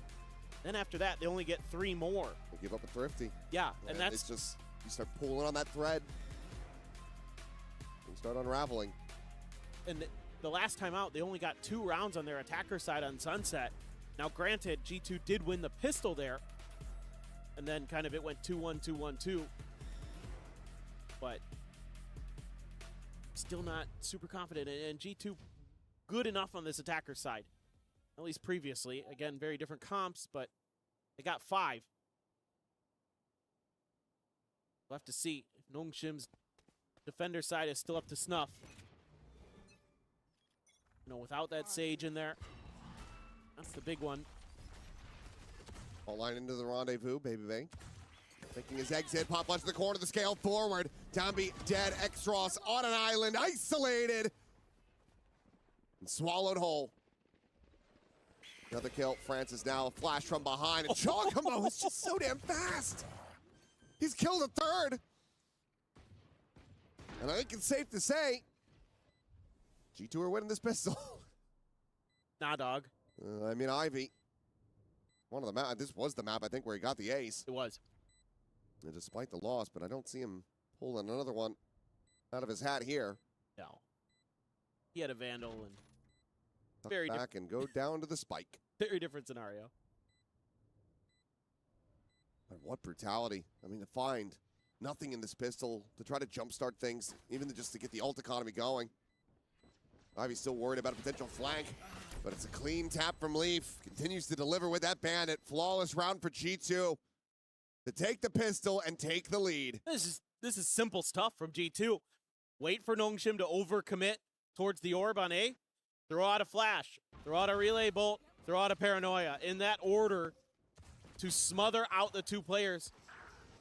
And you could just give them no hope. That's beautifully drawn up, beautifully executed. Hard to do it better than they just did right there. That's why you just sit in a lobby and practice those over and over and over again. Moments like that feels so good as a player. Well, Nongshim trying to go for a bit of a crunch here. Baby Bay will be able to find the one, but Giacomo going to be traded out. Trent, however, keeping them in this round, and look at the damage suffered. Extros and Francis both down to slivers. One of them now finished off. It's a slow scale forward into immediate demise. Ivy again making his way over to this A site to try to find some additional damage. They know where he is. Confirmation off that guiding line. If they really wanted, they could just pivot, but I think they still favor their chances. They just has a classic in hand. Trent eventually will be able to clean it up. 8-6. A lot of firepower still in hand for G2 as they go into their bonus, and if they convert this, I think it's game over. Yeah, right now, they have a lot of good answers. Even though this one gets a little bit scrappier than they'd probably like, they're able to get that fault line to really pin in a bunch of players. The paranoia, too, makes this actually dangerous for a moment for G2. So, and Nongshim having some good tools in the belt. It's just the strength of those tools in that round because of the weaponry behind it. Going to be that strong. Zombie, oh my god. Just sending it in. Is nearly able to find that second kill. Cleanup will come through. Aftershock now going to be lobbed at his Trent down to a sliver, but still fighting. Cleaned headshot, but nothing more to be done. This time the crunch play from Nongshim. There's a bit more impact behind it. And it is all down to Baby Bay, who will get the tag, but Ivy's got full armor. Nongshim preventing the conversion. A bit of damage going to be suffered, some armor to be rebought as well. They stop G2 from running away with a half. Yeah, and now this is something you got to be aware of as G2, you know. This is a fearless Nongshim team, even when they're down, even when it seems like the rain is never going to stop outside.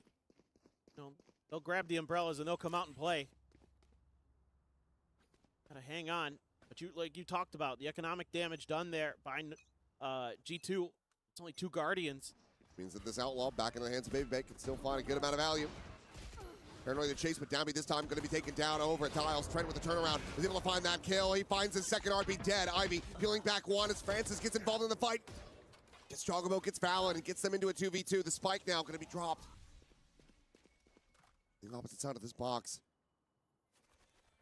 Made noise on the gun drop. You know, Leaf to try to cheat this corner, the slow orb, trying to prevent them from being able to backpedal away, but instead they just step up, they go in for the fight, and they win it. Massive round from Francis, gets the 3K. And Nongshim, they might just be right back into this. They're just sending it. I mean, I think G2 needs to kind of take one of those pauses like we saw on Breeze where they're going to hold back towards spawn a bit. It looked like they were going to weather the storm, but there's that extra unaccounted for layer through mid.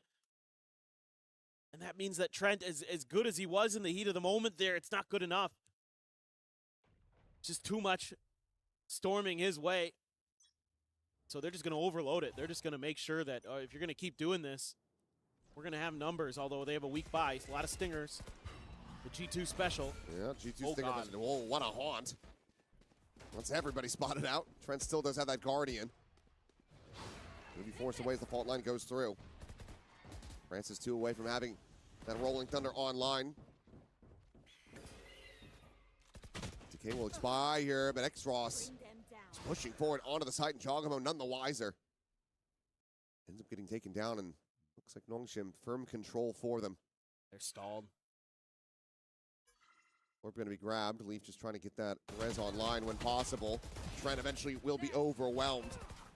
Ivy finding one down, but getting himself a second as Valen will get taken down. It's just Leaf here at Alley, and he cannot hold his own, not with that stinger in hand.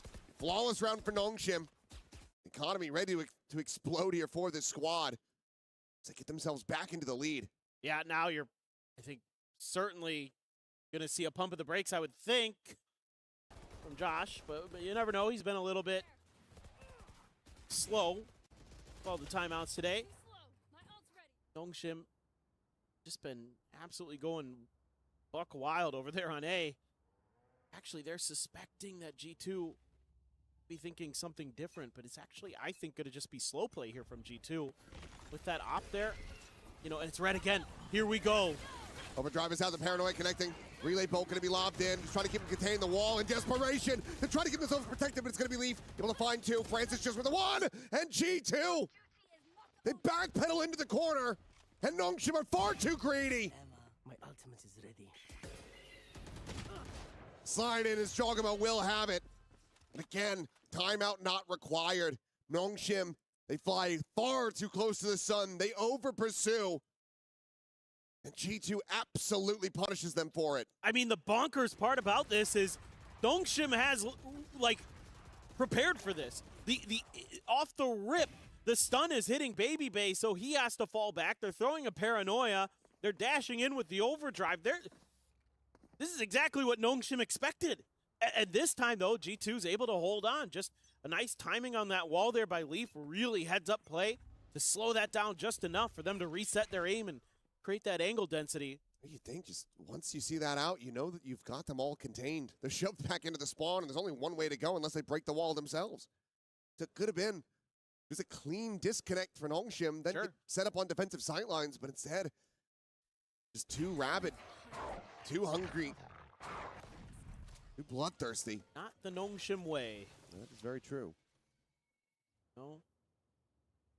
The noodles are spicy. The play has to be spicy too, Achilleos. Well, I mean, it doesn't. This one was all spice, no flavor. It's the bomb. Yep. We got burn after it, so. Slow pivot. Fowler spotting out.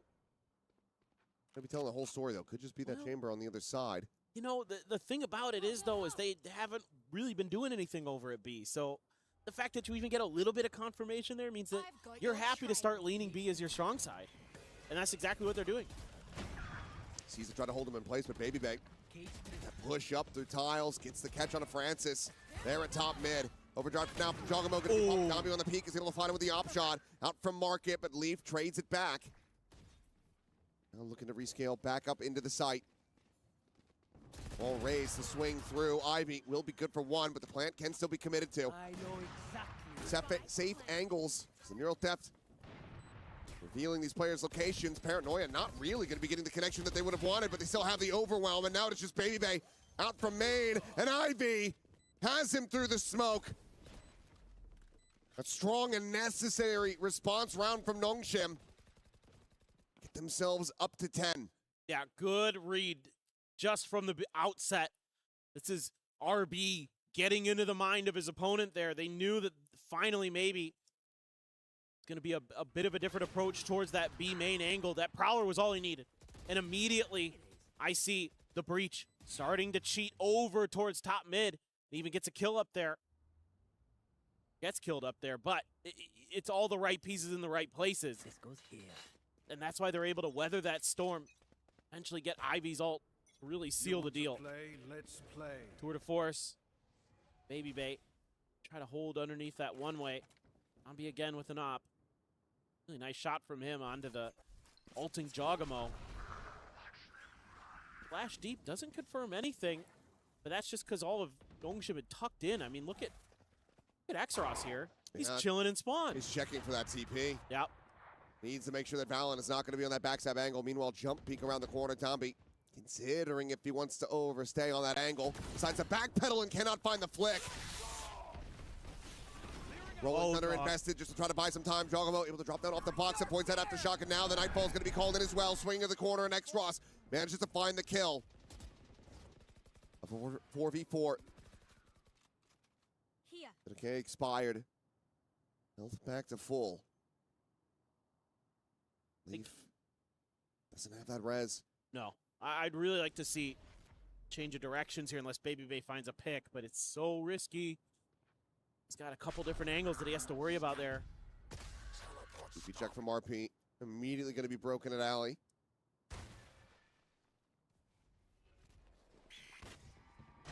Push forward, going to be coming in and Valorant, able to win that fight. He finds the follow-up as well. Exros now dead. RP tagged low. Sets up the smoke, fakes the TP. The spike now going to be planted. He's scaling off of that one. Leaf with a double take. Sees what, and he's still going to be there and finishes the job. Ivy now having to do it all. Fadeaway shot, the clean up Valen, but nothing more to be found. Blow for blow, back and forth between these squads. G2 tie it 10-10. It's just the little things in the heat of the moment there. Just Valen just following right behind that Sky Flash. No fear in the IGL. Willing to lead from the front. I mean, Jogamo is probably kicking himself a bit. He had a moment where if he could have got that crosshair placed sooner, he had Exros dead to rights after the Nightfall. The cost of that play is immense. The operator lost the Rolling Thunder, the From the Shadows, the Nightfall. All had been committed to no avail for Nongshim. That's true. Only saving grace is that G2 not quite back into a swing in their ults. This Leaf nearest by. The concern is because G2 won the pistol, they'll be into their next cycle a little bit sooner, potentially. Look at Baby Bay tagged.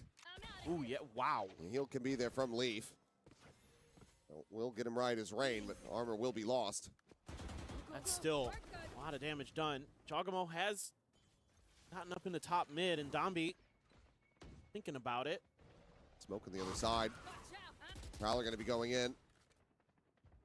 Melee bolt sent towards Exros' direction, but Jogamo still trying to get this entry into Boba. Slides forward, and Francis will be able to sit him down with that bandit. It's a good amount of damage, though.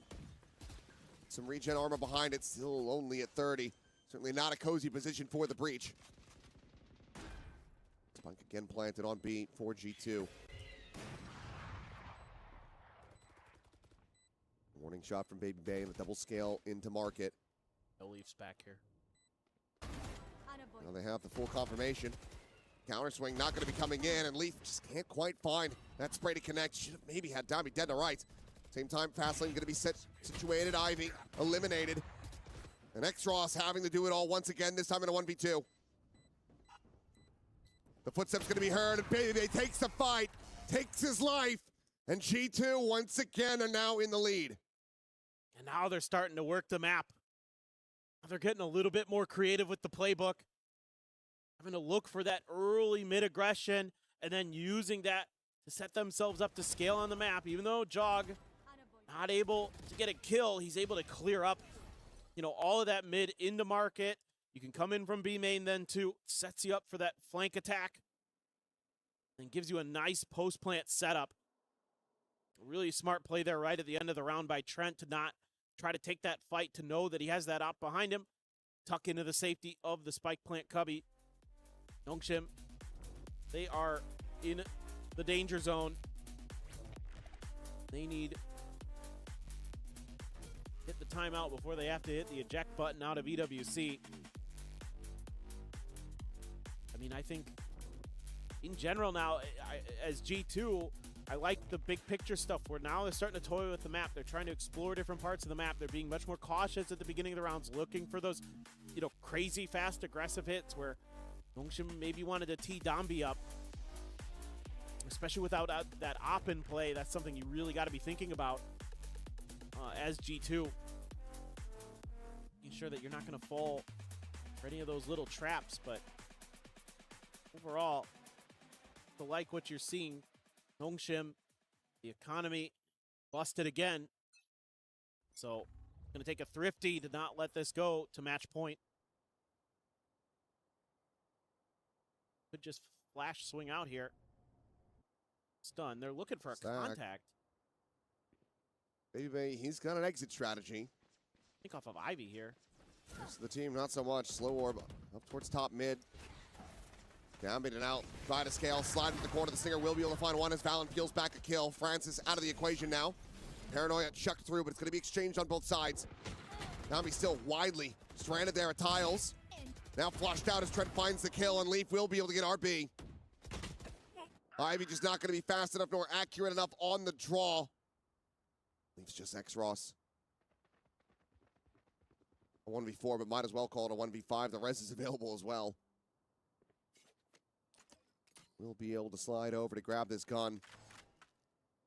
Can he put it to any use? He's already had a pretty nasty clutch today. Maybe the young gun give us a little bit more fun. Slower going for him, though, on this fade. Flash doesn't give him confirmation, but that's more than enough there. Valen just making him have to think twice about trying to set foot on this site. Trent will just swing out, claims him. 12-10.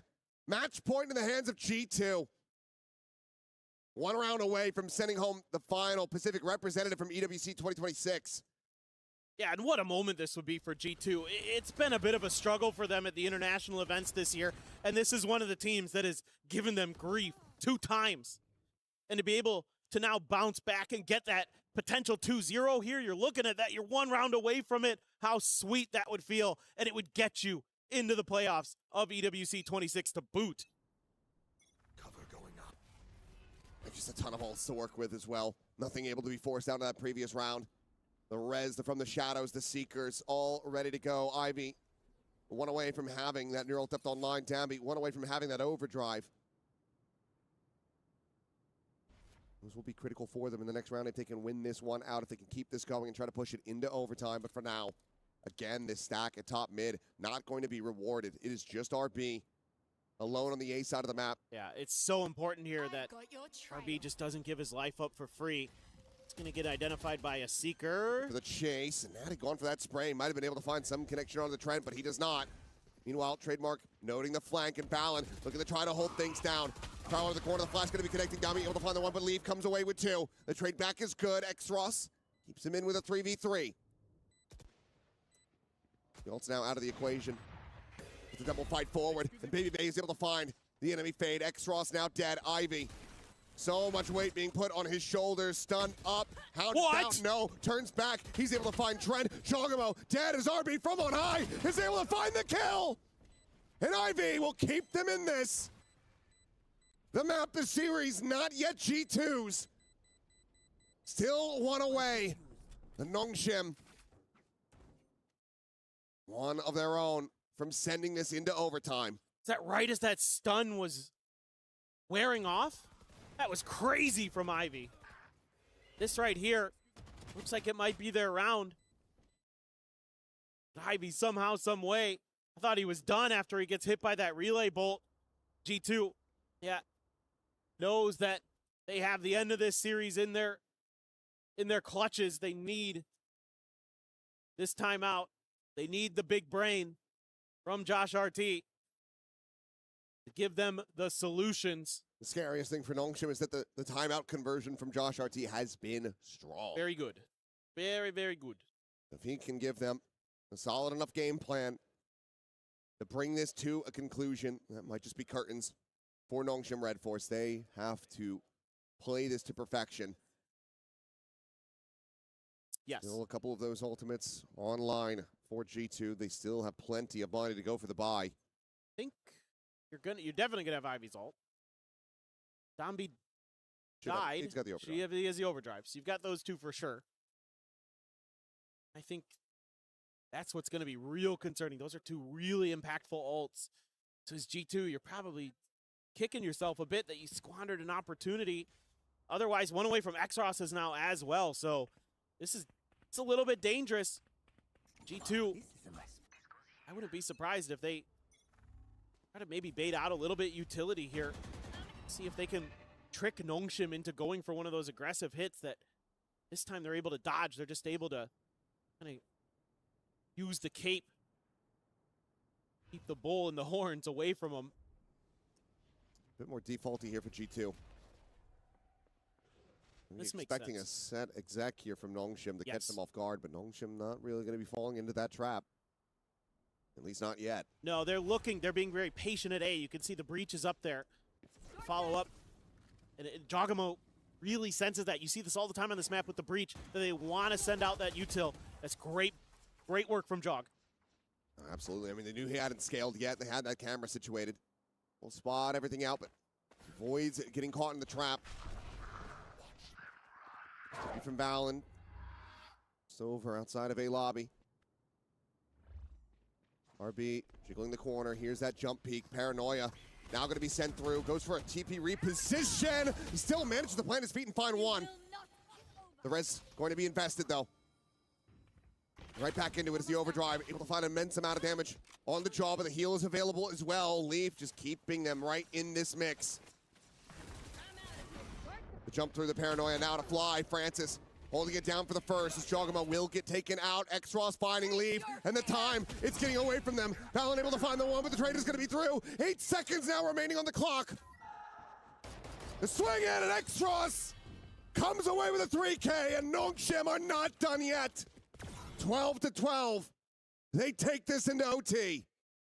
It just takes so long. Again, this new comp that Nongshim brings to the table has so much stall, so much delay in it. And even though they get that res, Zombie's able to use his ult to continue to hold them at bay. And at that point, Nongshim is able to continue to slowly rotate over because there's just no room for G2. They're smothered.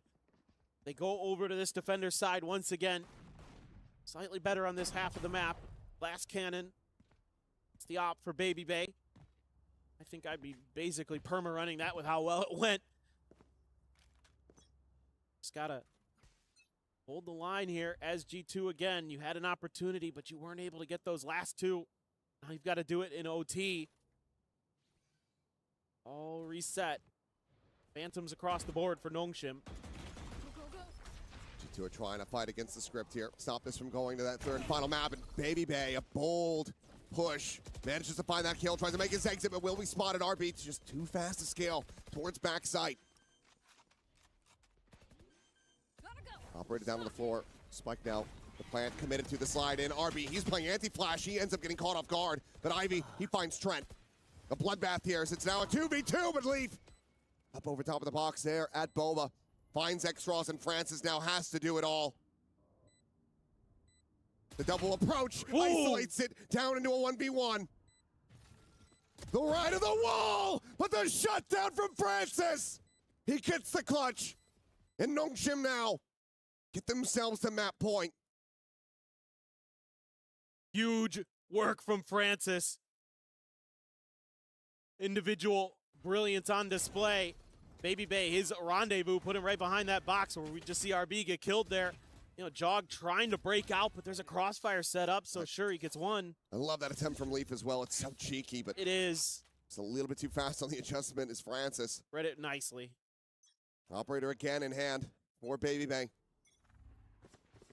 needing to win these next 3 rounds. But Dami, he's already in on top of Alan, setting up that fast lane, and he's finding a second. Jogamo eliminated. Dami's tearing them apart. Gets the third. Trent seized in position, locked in mid.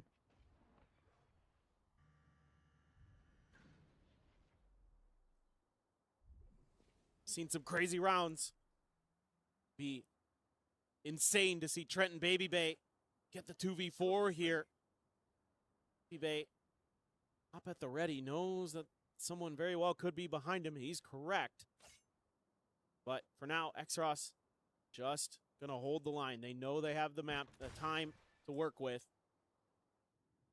Here we go, Francis. Could just be it here. The peek in and Baby Bay. He sends the shot into the floor. The swing of the corner, and Trent can't quite finish him off. 14-12, Nongshim trading blows, trading map wins against G2. They persevere, and they push this all the way into a third and final map for the final slot of playoffs. Yeah, I mean, this comp change, it got the job done. It certainly was not easy. G2 still very good on this map, but Nongshim showing that they still have a lot of that memory from when they used to run this comp, that muscle memory of being able to play it, using that breach really effectively to keep the opponents off balance, setting up those combos for Danby to get him accelerated. Well, the final map of Haven will decide it all. Nongshim Red Force holding on by a thread, and now comes down to a best of 1 to see who gets that final slot of the playoffs. But for now, let's send it back over the desk to break down all of the wild action from Sunset.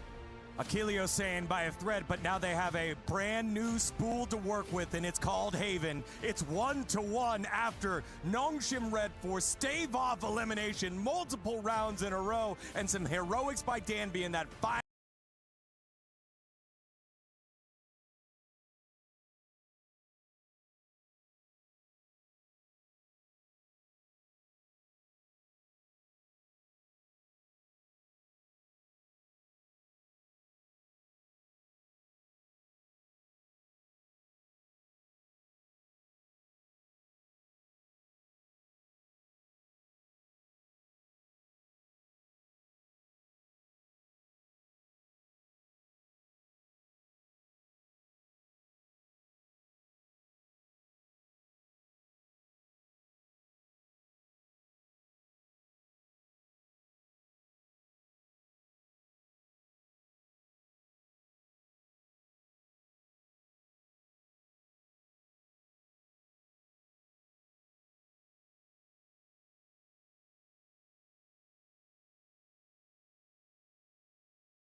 example, because Dambi did go down a lot of the times on the attack, trying to follow up on the utility just because G2 was prepared. It's a breach, you know, it's not like they're reinventing the wheel. Yeah. So it's easier to play around.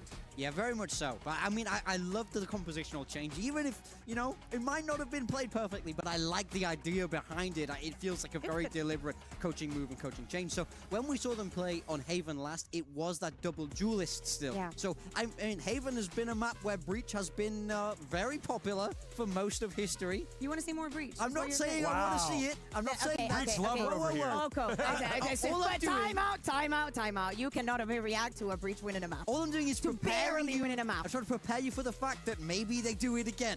They're not against How it. about is my no? point. So that way they can win. Maybe. I mean, we have to wait and see because there's a lot of different ways this can go. I mean, Yeah. for G2 as well, I'm curious what style they want to bring out here. At the end of the day, Haven is completely different from Breeze and Sunset for many reasons. Of course, it's not for the sites and whatnot, but I think about the time that the map has actually been in the active competitive pool. Right. Haven is a mainstay. I think it's the map that we have had the longest.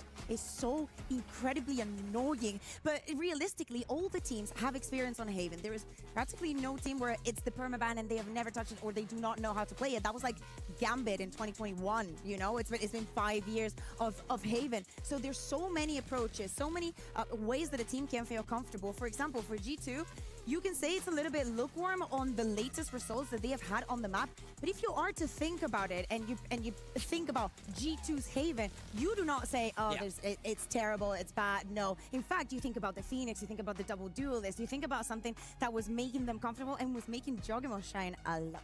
Yeah, I mean, I think it's going to be high-powered and fast-paced on this map as well. I really am so looking forward to this, and I just hope that it's a close map no matter what. I'm kind of down for an overtime here. I'm kind of down to We got an overtime, Exactly. big time. You want more? I'm greedy. Greedy. I'm gluttonous when it comes to Valorant. You know, I'm all about this. Give me more. But ultimately, I got to say, I'm still rooting for Nongshim, and I do think that they have everything they need to get this done now, given that momentum of a map 2 win. Ultimately, wouldn't be an esports event without a bit of a bathroom pause as one of the players for Nongshim.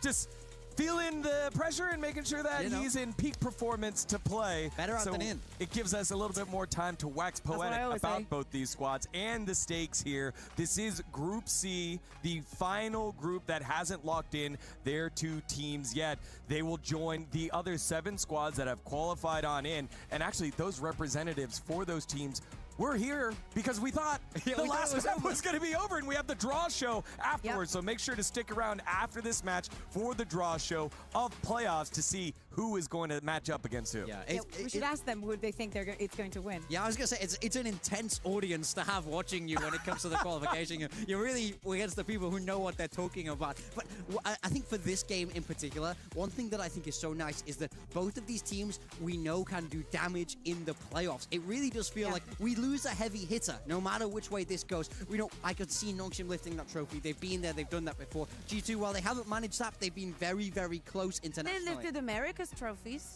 They're smaller, they're they're lighter, they're That's a very British lighter of me. lighter. Yeah, lighter. Anyway, as we're saying, the highest expectations, we understand that they need a break because it has been not only a long day, but we've had such a long group stage. Most of the matches have gone to a 2-1. In fact, none of the teams that have made it as the first seed of their group, meaning with the 2 victories and 0 losses, have done it without dropping a single map. That is good. That is healthy. That is teams preparing surprises, teams being able to be the surprise as well. Yeah, so it is Ivy taking a quick break, and we need to go ahead and respect that, given the fact that it has gone such a long way. This has been a long tournament. All the teams flying on in from their respective regions. So as we do that, let's recalibrate here and take a look at all the teams' journeys in terms of their brackets. We could start with Group A and how that one all shook on out, because, again, it has been such an exciting tournament, especially the way that we kicked things off EDG and BBL. Yeah, absolutely. BBL managed to make it out, but just as the second seed, it was actually 100 Thieves, as we were speaking about a potential for America's team for EMEA. That is definitely what happened in most of the groups. We're only waiting for this one. But yeah, 100 Thieves being one of the surprises, as we're saying, bouncing back in many occasions, and BBL just back into that Turkish form that we were expecting. Larok being an absolute beast. And as you see here in the bracket, this is actually Group B, Morgan, what we call the Group of Death. Yeah, this was the Group of Death for sure as we watched this unfold. I was shocked that we had to say goodbye to Paper Rex so early. Normally, they are the team the Pacific hang their hat on. They are the one we expect to go very, very deep in the tournament, but they can't do it. Losing 2-1 to NRG and then 2-1 to Common Core. Common Core with a big, big surprise there. They got a lot of fans hopeful, a lot of optimistic people here in Paris talking about how great that could have been, but they did fall to NRG. Especially given the fact that it was just such a tough start for Karmine Corp in the middle of this 2026. And then they found the little boon of life here at EWC. They get the huge upset of Paper X, probably upset of the tournament, some would say. Yeah. But then fall just a little short here against NRG, and that gives us our 2 squads in Vitality and NRG. Yeah, but at the end of the day, for Paper X, they're chilling. They're already qualified for champs. They can take the rest of the year to come down and actually rest a little bit. To me, the big question is this just a glimpse of what could be for KC? Yeah. Do we just take that one map and just assume it's not going to happen again? Because I'm kind of tired of that narrative. I want to see a KC that is actually a serious contender. I mean, same. They really impressed me with how they played, and I was very Bring sad. back Nivera. That's what I say. Bring back Scream and Yeah, Nivera. both of them. Bring back The Dexter. Boo? Bring back New All Zera. this. Bring back Shin. That's what I want to see. 2023 And that's where we stop. on this stage. Yeah, look at that. Producers were like, okay, let's keep moving along as we take a look here at Group D. This is where our title defenders did exactly that. Los Niños, Team Heretics, they go 2-1 by a surprisingly strong AGAL, and then they take care of business against MIBR. On the opposite side of the bracket, this was probably one of the most disappointing showings out of EWC. It was Global Esports getting 5 rounds in both of those maps there against MIBR Los. They then get eliminated by AGAL, which set up our decider match earlier today. A close one, but a heartbreaker for the VCT China representatives. MIBR go 2-1 over AGAL. Yeah, the last one standings. And I mean, I'm kind of sad because we are like in our A stream, we didn't even get to see Global Esports. So that's what you hear us criticizing them, because it's like, man, we didn't even get to see you. Were you here? We missed you. In fact, we do. What I want to what I want to open the conversation is that MIBR versus AG, the match that we've had today. How much can we take away from that? Should that been a 2-0 for MIBR? What is the form that they get in onto playoffs? Can they be the team that does the absent, or they're really going to continue having this very shaky start? Many other teams could take advantage of that. Yeah, I mean, it's a big question for sure. I mean, they have a lot of expectation on their shoulders. Massive names there for MLBR, but we will get to see them in the playoffs, which is so exciting. Well, it looks like Ivy is on stage as we take a look at how we got here in Group C. It won't be too much longer before we get into that final map, and here it is. It started off with this exact matchup with Nongshim Red Force defeating the champions of America in G2. Then XLG falling to Gentlemates, and Gentlemates then getting the job done over Nongshim, making sure that they get to play in front of their French fans, and leaving us here with Nongshim versus G2 as XLG. They get upset, maybe, given most recent history over at Masters London by G2. Deacon, there was something that I didn't tell you. Tell me. And I kind of hoped that it was going to be all gamers making it out of their group, because once I saw the Gentlemates made it as the first seed, listen, at the beginning of the year, there was an incident with them. There was a match. They had PTSD still. I know, because they told me when they got into the region, so I was hoping that it was going to be all gamers making it out instead of MIBR. Not only because that way we will have the China representative and have some variety, but also because it was a possibility to see that rematch that I knew Gentlemates could have not waited for. I mean, that would have been great, but it's not meant to be. Gentlemates are out. G2 and Nongshim, like you say, it is that crucial rematch. Now, do remember, Nongshim got it done, but it was in 3, but it was on a different map. It was split as that decider. Today, we have Haven. It was G2 who decided to pivot in the veto, change it up, and go for this one as the third. So I think a lot of questions here. We're seeing the players all on stage now, ready to go, it does look like, as we're going to get ready to move towards Haven Pair. Yeah, I feel like with the G2 and Haven, it's always about the small margins. It's always about the pistols, the very close rounds where the enemy clutches. I think that they lose momentum very, very quickly. It's like it's hard for them to hold on to that on a map like Haven. Yeah. But for this third map, they have to do it.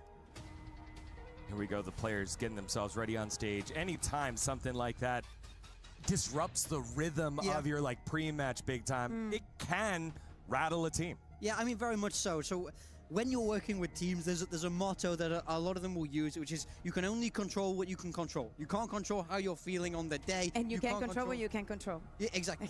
That's exactly it. So you can't try and change the things that you have no power over. You don't have power over if you're feeling well that day, how sharp you are that day even necessarily. So they just got to try and weather the storm and work through this. Do you know who's incredibly sharp today? It's Leaf. That's and true. we expect him to be on the Phoenix. Tegan, I know that you've been a very big fan of the Phoenixes that we have had in EWC so far, and I think you will be delighted to see one singular Leaf carrying an entire team. Again, when you play that Phoenix, you have the opportunity to set yourself up with those flashes as here we go. Unless, never mind, unless he's playing... Yo.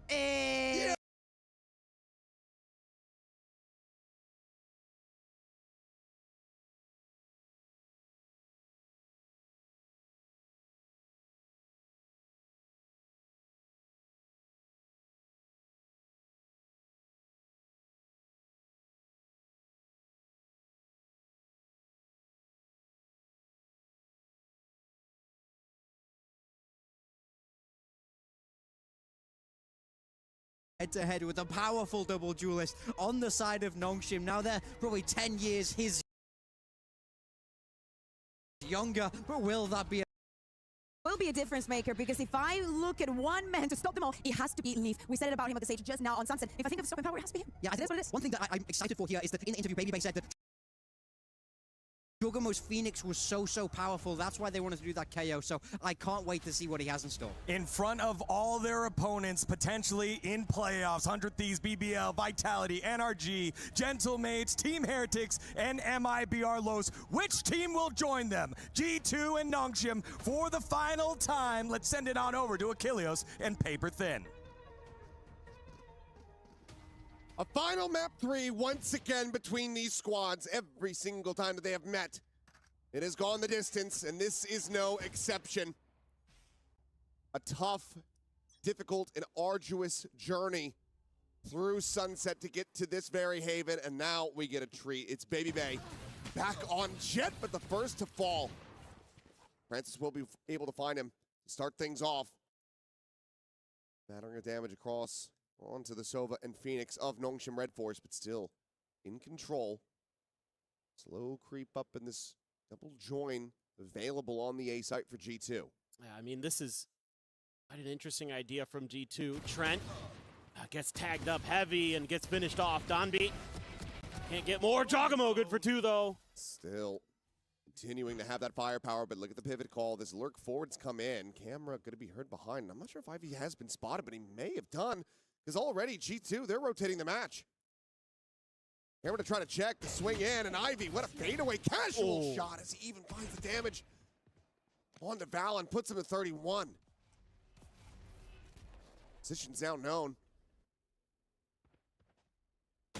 Dogamo gonna have to try to deliver, but he's caught dropping down off the step. Now just Valen. There's Nongshim. Well slated to take this opening pistol. Should definitely be there, as you would think. Valen gonna try to keep himself hidden. Has the paranoia, but just gonna try to shoulder check. Does take down Ivy. Doing 1v2 now. First of many, but it's gonna have to be clean. Any shot from these Sheriffs will have him dead, and it's gonna be a headshot from X-Ross to secure it. So 1-0 start for Nongshim. Yeah, I mean, I definitely have some concerns here for G2, but I mean, yes, this was a map that mates were able to best Nongshim on. It was close, 13-10. RB had a real tough go of it last outing. Here, able to take down Jogamo while he's trying to come down the stairs, but I mean, kind of think, you know, these are mere comps And G2 trying to match Nongshim's freak, man, that ain't easy. Outside of the neon, of course. Jogamo wanted to try to just grab the orb. But that ult charge built up. It's going to be 2 away from having to run it back online. Meanwhile, Ivy continuing to just inch his way forward into these empty sites. Not really finding any opposition. Meanwhile, VALORANT is going to be counter-sprayed down. Another elimination going over to Nongshim as they look to make this as clean of a 2-0 as they possibly can. And there's the backstab. Okay. Sure. Sure. Just why not? Just do unk like that. Sure, why not? Don't give him a chance. I love that Ivy there also just able to free scale through B and just keeps holding W. Eventually gets the backstab onto the site. Clean stuff for Nongshim here. An early attempt to try to sneak an orb into Jogamo's hands. Doesn't really work out. Here's Ivy. All said and done, that is a massive anti-eco for Nongshim. Gonna be sitting pretty with the cash. Ivy's gonna buy up into this round though. We'll go for that Phantom. Zombie already caught by that trip and just smothered by Baby Bay. King reveal able to find that kill. Ivy trying to push this timing. Will flash from his teammate though. He'll slow his roll. TP into back of sight and RB. Able to get the jump on Baby Bay. Weapon can be collected. Some damage suffered here. RB down at 54, but Plant now in play. Nongshim, okay, they're just going to be setting Exos out there very aggressively. As many advantages as they could possibly get, and that's going to be Trent down so very low on health. Look around towards the defender spawn, nothing more to be seen. Taps back over onto the site. They found my wire. Tripwire to be cleared out. Ivy tucking back. The flash going to be connecting an RB, not holding down M1, not able to find a damn thing. Wow. As it is a very swift and clean retake from G2. Brent surviving, 4 players stay alive. G2 will get themselves on the board in round 3. It felt like for a moment this was going to be a bonus converted from Nongshim. Able to get into a post plant pretty quickly, use that run it back to buy a little bit more time. But Nongshim's retake, clean, extremely clean. A good flash on the entry to allow those players coming from back alley to really just walk through with safety. Because the player holding tight against the smoke, I think it was RB, not able to really do anything. That's full flash connection. Didn't think to just spray and pray with a stinger. Yeah, and then there was a nice recon dart from Trent there as well that set up some of those kills at the back of site. So really, really nicely coordinated. And that was a huge sigh of relief for G2. They come through holding 4 guns at the end of that even. So all 4 players on that retake survive. That is 4 guns, and also Exros committed the ult. Right. It's phenomenal stuff. Now Jog's got his ult, so you can play a little bit more for retake. Jog somehow not clearing out this trip. Oh, I don't think they've seen each other. He knows about the trip. Thinking that out. Calling for Francis. Be able to disrupt that, but Jogama wise to this. Seen what Ivy's been getting away with, so has to keep this angle covered. You also have Baby Bay quite far forward. There's the fight. Jogamo able to come out on top. Has the tools to heal himself back up, but it looks like they still want to try to play forward into B. Just use the ult. And that's why he's backpedaling away. Give up a little bit of this space, and now immediately investing the ult, trying to go for this pop. Flash going to be connecting through. He's unable to find anything. Can they keep him safe? He's been spotted. As down B gets himself a second. Trent going to be eliminated as well. Push forward, Leaf. Immediately dead. Dispatched in G2. Not going to be finding an easy way back into this round. The plant even shifted away from potential sightlines for Baby Bay. And with VALORANT falling, Baby Bay now has to do it all. Thrown the check out in towards mid. Will not be able to spot him. Tuck in behind the box. Opportunity to try to split these fights, but on the push, they will have him dead. Francis just dialed in on the angle, finds the kill immediately, and that's 3-1 to start for Nongshim. And this is one that, as good as G2's previous retake was, this one just not able to really ever get any momentum behind it because they don't cover the respawn point for Jogamo there. Trent's a little late. Not sure if some util backed him off there. I mean, they committed so much to Jog. I thought that was great. I mean, they're like relay bolt, flash, beautiful. You absorb that as a run it back. You're very happy about it. But then there just wasn't any extra layers behind it that you're kind of used to seeing from G2. So that means timeout time. Josh getting in there quick to try to rally the G2 boys who are certainly scared right now in a way because you came through, you had 2 rounds to go on Sunset to be able to send yourself into the playoffs. You lose 4 in a row. Now you're here on Haven. You're making a little bit of a comp switch. So far, it's been not working out. I mean, you have to imagine the pressure for both of these teams. For Nongshim, going from lifting a trophy to not being able to make it to the second Masters of the year, have this opportunity, manage to get the qualifier, and have to go through G2 twice as the last remaining representative. G2 ever present at these events, always make that appearance, but have never been able to lift the trophy themselves, and once again are facing potential early elimination just like they did over at London. Yeah, I think that's well put. It's really tough. Trip already gone. Leave. Do they assess this? Well, A couple shots in his direction, but so far going to be unspotted, pushing forward. Does manage to get the barrel stop there onto RB, but the overwhelm is there from Nongshim. Pop of the Blade Storm, Dambi. Going to be feeling pretty decent about his odds in this fight as Baby Bay. Tailwinds over to the side, the plant to come in. X-Ross 1 charge away from that next run it back. Hello. On candid camera.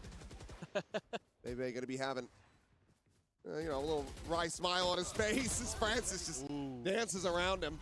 Catches him with that shorty. well, this is going from bad to worse. There's going to be a lot of ults on Nongshim's hands. What to consider. Dambi and X-Ross on the point. Francis there, a little bit of style at the end. You have that operator finally into Baby Bay's hands. Trent still yet to find a kill. So far, very tricky for G2. That explosive, aggressive play still working really nicely for Nongshim. So Baby Bay is going to go for a timing here. Flush against the wall. Shock Dart not going to be finding the damage, but there's a slide in, and there's Dambi claiming him once again. Hunter's Fury now going to be lit up here from Francis. Trying to stop, prevent any potential flood retake, but no one nearby enough for G2. Who are already going to be scratching their heads. Unless they can find something like that. I'm going to say they might have to end up going for a massive save. Jogamo watching his back for now. He does have Ivy dead, and suddenly they might just be right back into this one as the curveball will connect on the Dambi. Lining him up, the Paranoia now going to be sent in as well, but the overdrive gets popped. Swings around towards backside, finds Valen, looks for a little bit more. He's taking them all so very low as Dambi collects the third, and Hasley boxed in. Is trying to find that fourth, and he shall. Zaps him to death as Nongshim maintain control, now up 5-1. He's so good at that ult. It's the way that he takes his time with it. In fact, you think most players, when they're sending the overdrive, it's just kind of a run and gun situation, but watch the way he dips in and out. He uses that cover to get a kill. It's a little bit, he kind of isolates one, then scoots back. Goes for the other. As he's going across, gets them both to half. And come back through. It's so well played by him. One of those things that makes him the best. Okay. Oh, man. Baby able to stay alive, grabs that orb, and now does have the knives online. He needs to deliver with these. Yeah, he has to go huge here. But they've spotted him, they've given up some space, and now it's going to be a quick pivot over onto the B side. Relay bolt up in on this A connector angle. Tap of the plant and a scale forward from X-Ross, the up and over, but there's just too many targets. Jogamo now on this approach will be able to find one. A gun can be collected. What use can he put it to? He jumped over the trip of Ivy there.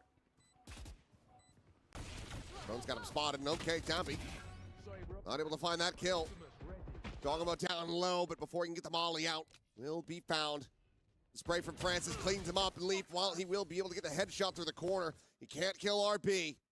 He falls to the wayside, and Nongshim are looking electric. They're looking damn near perfect so far on this map. Yeah, it's just quick reads from them. You know, if they feel confident to go C, they've got great post-plant protocols there. They do a wonderful job taking that space here in this round. They go for that quick A check. They know the Blade Storm's over there. They don't want to challenge it initially. So it's a quick pivot over towards B. It's that fast decision-making that they can employ. Obviously, having a Neon makes it even easier. Trent, actually, Domby completely avoids that shock. Trying to take a fight. Oh, that is a dink, and that is the spray down. Francis is able to find Jaw. Through the wall? Yeah, he had a moment, a brief opportunity to try to tuck back, but Francis, weren't counting on him to be able to find that wall bang through window. Baby Bay, nice little walkabout though, will be rewarded with a kill. Let's eat some damage in kind. Trying to fake that he went doors. On the swing, RB. They will be able to find him. It's a risky play. Can't really blame Baby Bay for trying to go for it. He gets the kill, it looks brilliant. It gets the team into an advantageous position, but Nongshim are just looking far too ready. And now they're going to try to sell a fake over here with Francis. Maybe could throw the drone here. Keep these two players of G2 locked over on A while everybody else goes over to the other side. Now there is camera angle though, so Yes. Leaf will be able to get the earlier spot out onto this. Look, it's paused Trent for a moment. I must wait a moment. Camera now cleared, the fast lane in. TP forward. It's a trip as well. It's going to be taken out, but Leaf trying to find that elimination. He does an immense amount of damage. Emmy and RB both tagged up to all hell. Recon over the top, and that's going to be him. That is Damby. He's looking for that second, but he cannot find it. Valen able to draw the Vandal fast enough, gets the punish, but still a player disadvantage. RB around the corner, the paranoia sent flying. Scale forward now going to be coming in, but X-Ross there, waiting behind the box, finds the kill. Valen boxed in and tagged down. Francis on the flank, cleans it up, and it's now 7-1. G2. They're in dire straits, and they desperately need some assistance. The way that Nongshim's able to parry these thrusts from G2, really, really good. RB kind of gets a sixth sense of that.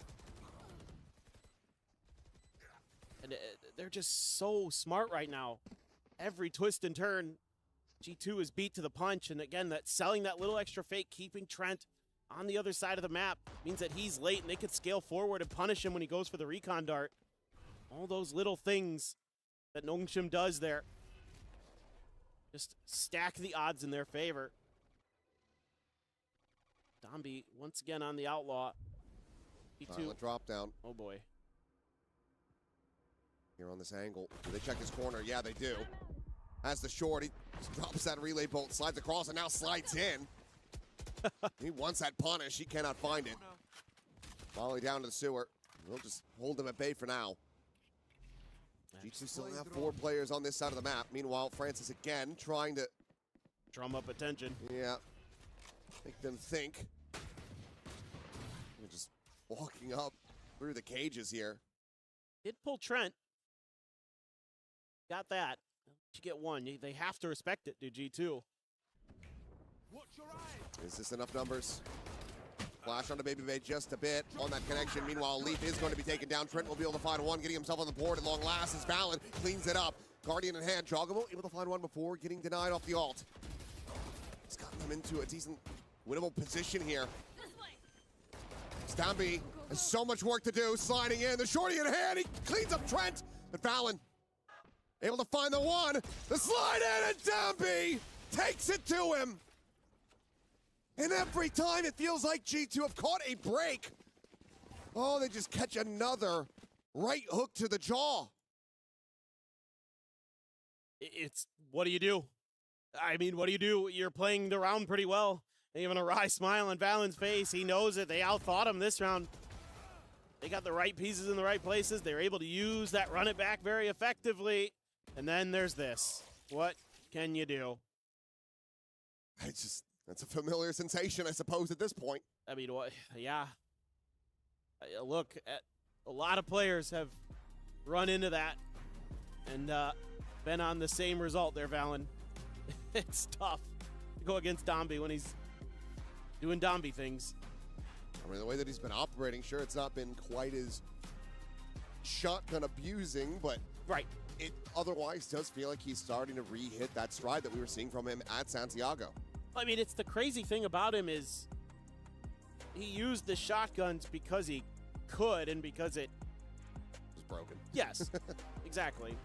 But he's always been really good with the rifles. I mean, what sure. the extra layer he's adding now is that he's picking up sniper rifles more often for the team, giving them kind of different approaches to some of the mid to late rounds where they can slow it down if they need to, where they don't have to just be this one-dimensional, go, hit the Jets squad. But when he does that, that's kind of when he's at his best. So just so scary, man. He's so accurate with those phantoms off of the slides. It's absolutely crazy. Well, no clear of the trips. Off that shot. Recon will go out. Hunter's Fury over towards Platt, trying to displace Leaf. It's going to be X-Ross instead with him. Rightfully able to do so, but Jogamo immediately rushing forward. Gets the kill onto RB. Spike. G2 looking very well poised to close this out, but Baby Bay, okay, whips the shot, but it might not matter. X-Ross dead. It's a 2v4. The Spike absolutely stranded. Hoken brought here. Ivy eventually going to be rewarded with that, but Valen's position, I don't think it's ready here for the moment. So on the scale forward, Valen will have him dead. A second round win going to be found, but it costs that second and final timeout of the series. In order to make it happen, G2 have to build momentum. They have to secure these last few rounds. The crazy thing is this half is actually kind of still recoverable for G2. This is Haven. It can be attacker-sided.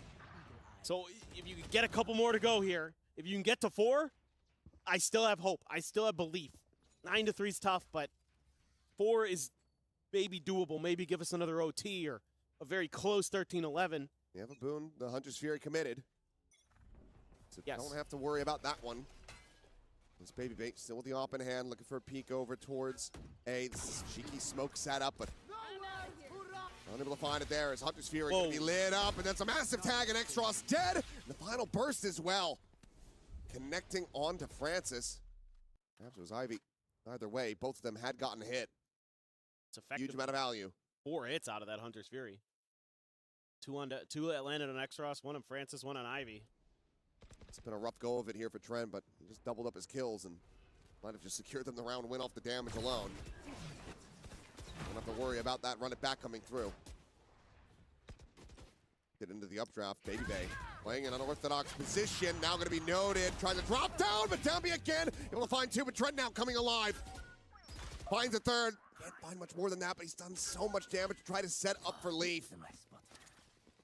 Weapons can be recovered. Be able to grab one over the top here of Sewer. Spike still has to be recovered. The drop down. Francis is going to be eating that damage. Broken ankles. 120 health between them. The swing, though, and Francis so very ready for it. 9-2. No chance to build a momentum. No chance to snowball to recover this. 3-9 is the best that G2 can hope for. In the middle of the round, when you feel like, yeah, again, it's another one of those rounds like we saw earlier where G2 has a chance. They've given themselves a great opportunity, and then I'm like, yeah, but Danby has his overdrive. Like, I'm in the back of my mind, I'm just like, oh. And it's just one of those things. If you don't kill him instantly, if Baby Bay doesn't hit that shot, right, much like he didn't, then Danby gets to just let hell run loose. Yep. For a pacey hit potentially here onto the B side. The running back going to be committed, but will get broken early. Baby Bay able to find him. Fast lane set up, and it looks like for now, Nongshim just going to settle for this plant. It's at a default, and Valen on the prowl here. In the back line, strikes. Ivy dead, but Francis quick turns. Cleans up that elimination. Keeps it into a 4v4. RB now TP up top side. Leaf eliminated. Downby able to find Jogamo. RB from this position, not really even needing to get involved quite just yet, but now he will. Peeks out, Trent's gone. Baby Bay blinded up, flushed out, and absolutely demolished. 10-2. Nongshim Red Force are absolutely running away with this third and final map. This is such a beautiful TP from RB because the G2 players have to respect it. and that allows the other players from Nongshim to start scaling around the box on B site, doing damage. I mean, it was a weak buy for G2 there. Started off like maybe there was going to be hope. Jog had a great 2K. And almost on the pistol. A flawless anti-eco for Nongshim. G2 does deny the bonus conversion, but otherwise it's a lot of Nongshim in a lot of these rounds, and it's a lot of Dambi. He was outrageously good.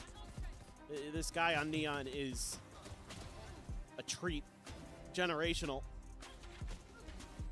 Look at this. This is one of my favorites. Just love the way he plays this. I mean, it's very much in the eye of the beholder. A treat for some, an absolute demon for others. True. Right now, G2 gotta be having, you know, just flashbacks to Santiago. Right. To the absolute destruction that Nongshim are capable of. You gotta be having maybe second thoughts about going here instead of split again. That was a sick Hunter's Fury. I will say that. It's a good volley there from Trent, but unfortunately just the arrival, it feels like it's far too late. We can start putting up more rounds like that from the offset here. From the pistol, claim that. Perhaps G2 can get a run like this going. Maybe.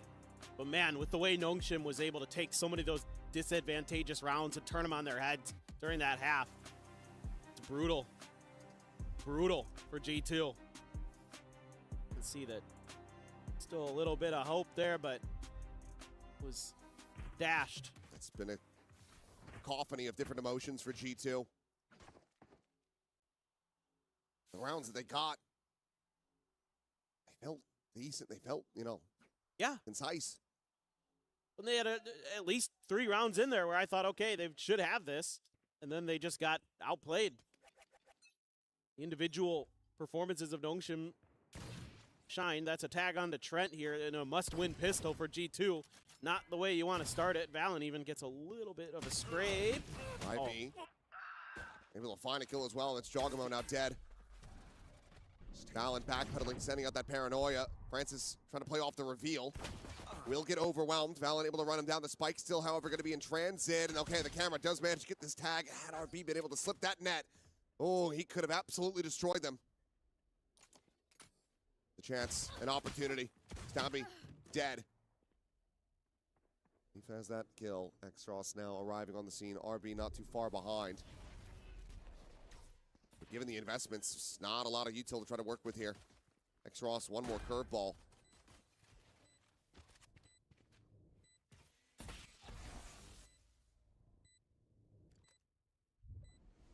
Works his way up, but it's a high-low setup down below. Well, Shots flying his way. Looking for that on the peak, but G2 will have their targets. Well selected, well aimed. They take the pistol. Absolutely necessary to get back into this game. yes, and they look pretty efficient in doing it. Meanwhile, Nongshim on this defender side looks like they're kind of a little bit disconnected. This is a lot of isolated play that you're going to be seeing. Kind of players trying to take risks, take moments with those sheriffs. That, you know, Ivy does get a kill, sure, but otherwise a lot of players just not connecting their shots. That's where the round just starts to crumble. G2 can beat you in that team game. I mean, Francis dead in that moment means that they can retoggle the camera, check in mid, spot out RB. Oh my God. Dambi, he's going to be trying for it again. The camera this time is not going to be situated. Tripwire on that A-lobby side. I mean, if G2 just kind of stays confident, but that smoke is so worrying because a lot of teams will just stack 4 players in a smoke like that. Baby Bay's going to go check it. Leaf immediately taken down by the bandit. That means all that Cypher util on your flanks is gone. It's going to have to be on a swivel. Gone out over the top. Baby Bay able to spot out Francis. Takes him down with a hip fire. Is going to be looking for the second. Gets it. Ivy gone. Trent will take RB, but not before Jogamo ends up falling. So still damage dealt. Certainly is found. And now Tambi cleans up a kill on Valen as well. This is already a catastrophic amount of deaths for G2. Trying to just play this one out, trying to get the Santiago going, but now suddenly they are very much at risk of losing this round. Not committing the drop down. It's going to be a bit of a 3-2-1. The relay bolt gets the stun. Baby May, however, able to find the one, but Trent will narrowly persevere. But at such significant costs. G2 make it up to 4. I mean, you've just a Guardian. Yeah, you've just set yourself back so far for converting this almost must-need bonus coming into this next round. And off the rip there, Domby tucks himself in to that corner. I mean, Baby Bay point blank with the Marshals, sure. This goes here. But they did take so much damage along the way, and Domby up to 20 on the scoreboard now. The full buy, a full force into this. Still no. A Spectre in hand for Valen. Oh, you gotta as G2. It makes a ton of sense. You can win this round, you're gonna knock their economy back and start the cycle, hopefully. Careful now. Xross, a lot of pressure coming his way. He does have some help with Ivy. Clear the recon, the updraft, able to get the spot on Ivy. He's gonna go scaling forward, gets flashed up and will get taken down, but Xross is able to find one. Leaf, however, shuts down the enemy Phoenix. Damage suffered here by Jogamo as that smoke is going to fall. He's out into the open. Gabby takes his head off, considering the slide. Chipped over to the side, and Baby Bay's got him covered. Clean kills. As RB will get forced away, but G2 should have this round in hand. Armory by force there onto Trent. He'll just take the opportunity to still be breathing. Further damage found. The spam should come in, and there you have it. Leaf to clean it up. G2. They managed to make it to the halfway mark. Bonus is converted. And after the heavy investments that is necessary, they still have 5 more to go. This almost goes really badly, but because Baby Bay's so close to the front of the box, when Xross sends a flash over, he doesn't get hit by it at all. He's able to bail out the players behind him that Xross is trying to swing on. That really saves the round there for G2. Nice little individual moment I want to point out from Baby Bay. But really a nice collective effort there for G2. Send out a deep smoke, deep dart. They're really trying to make it look like they're going to go A again against the Eco. This time, Nongshim had already kind of thought the same thing. They're just going to keep scaling forward off that drone. There will be that trip there that Baby Bay going to be guarding. Trying to get the adjustment. Won't be able to find the second kill, but does get a ton of damage. RB worked down to 20, tucked into the corner. So now G2 widely getting forced away, but Tripwire will further intercept. Xross pinned to the corner, will be found. All the cheeky little attempts here from Nongshim, widely getting dispatched. G2 get cool, calm, and collected for now. Juggling the gun off the map. Don't want to let them pick that one up. Smart stuff from G2. Now, Nongshim just kind of spreads out a little bit.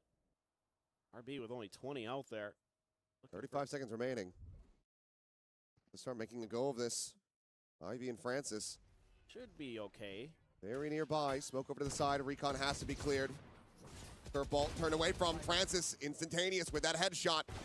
Now the spike on the floor. Francis claiming another 3! 15 seconds remaining. The reveal is there. And Francis gets the thrifty. Unbelievable. That is outrageous. They know he's there. They get the confirm off the clear of the recon. And Francis just denies him. G2, you felt like maybe they were going to build some momentum. Francis just says no. Forget it. Unfreaking believable. That's just astounding from him. 17, 7, and 5. Chasing the heels of Downby now. As Baby Bay, top of the Blade Storm, Jogamo just with that stinger. A quick reposition. And an abandon of a lobby, but a very good kill to be found for Leaf. It's another early advantage for G2. Well, the op knows that that's in play. As Cage going to be sent, spotted him out. Neural Theft's going to be invested. Leaf wanted to try to capitalize, and Downby, he doesn't abandon the angle. He still ends up overstaying. Gets caught in G2. right back into this. Shrugging off the previous round loss. Looking for that stability. Leaf is tearing them apart. Baby finding RB. Francis now again. A 1v5 finds the first, but surely not. Maybe if he got a fadeaway lucky shot there, but Standing ahead. being able to find the pings. Blaze wall set up, just blocking his vision. They know exactly where he's gone. The options certainly limited. Wiley for Francis in this position. Could just try to pick them apart on the exits. Knows that they're not going to have that much money, so any more kills that he can get from here would certainly deal a bit of damage. G2 losing exactly who they can afford to in Baby Bay, given that he just had the knives. Footsteps heard, swing coming out, and he will be able to take one down with him. But all the key weaponry will be carried over. Just going to be that stinger lost. Okay. Able to bounce back nicely. Thought for a moment maybe Francis had gotten the nails firmly into the coffin, but Leaf had a... Damn, he's doing. I don't know, dude. Whatever. Danby, sometimes he giveth, sometimes he taketh. As good as he is. Again, the sniping can be good, but it still feels like he's getting a feel for it in the big picture. But this time, it's going to be Baby Bay with that op. Just went for the peek angle, just hoping somebody was holding it, and actually Danby had flanked out a little wide. So, not going to be taken down by that quick flick from Baby Bay. A very quick pivot, though. Danby immediately being sent over towards garage. They've got full control of long A with Francis. Window going to be smoked off. As Dogamo shut down to the all. Danby sliding across. Still is going to be able to find the finisher as well as X-Ross gets an elimination, but Leaf again trying to be the one to bear the weight, the burden on his shoulders. Jump spot over the top, and Francis is able to find Valen. As Leaf in this round, he knows where Ivy's at. Spotting there. The coattails brings it into a 1v1. Not on the angle, but does Francis move at all? He has not heard a damn thing. He goes for the peek, and now he's the one situated as Trent has to peek into him. 35 seconds remaining. Trent just keeping it quiet. The rotation over to B. Francis leaning in this direction, but maybe contemplating that it's going to be A, but they might just be meeting. Oh my God. As Francis, he's full sprinting it, and Trent in pole position gets the clutch. Once again, denying Nongshim Red Force from getting up to map point. Yeah, it's a great play from Trent. Huge. He had a rough start to this map, but he's making up for it now. It looked like, again, with this chaos inside of the garage, but Leaf goes huge. Another 3K for him again. I am a little bit concerned that Ivy tries to challenge that fight there. If he had waited just a bit longer for Francis to come through, could have had the 2v1 trade. Oh, the drone's gonna be going out, the overdrive's gonna be popped, and Dami's able to find one, but X-Ross on the back end! He finds Jogamo, he finds Baby Bay. I know exactly. As they are looking to get this done again in a thrifty fashion. The ping reveal. The swing of the corner, Valen gonna be good for one, spots out RB. He's trying to separate them, but he just cannot make it happen. Spike now on the floor. And it all comes down to Leaf. A cage even popped. He'll have to wait that out. Flush against the wall. High-low split. Sees where they're both at, but can do nothing about it. Francis on the flank will lock it up. The thrifty confirmed, as well as match point for Nongshim. There's that Nongshim special where they just get ultra aggressive off the barrier drop. They want to catch you out. And look at that. Relay bolt, paranoia. Beautiful paranoia from RB. Catches 3 players with it. Absolutely incredible. Tease them up. Danby and X-Ross doing exactly what you want out of those duelists. This is it. 5 in a row for G2. If they're going to get this to overtime, otherwise their EWC lives are over. The 3 ults to try to work with. An incorrect gamble stack here from Nongshim. Dogamo just making some noise, clears that trip over at garage. But the lion's share of G2 reaping their way through sewer. Ready to strike onto this A site where it's just Francis. Got a trail of trips as well. One now going to be cleared out. It's Jogamo. Oh, he thought he confirmed the kill. He thought he confirmed it. Ends up putting the weapon away. Flash going to be going in, but it's going to be RP just holding down M1. Comes away with that elimination. It's an immense amount of damage dealt, but is that going to be good enough?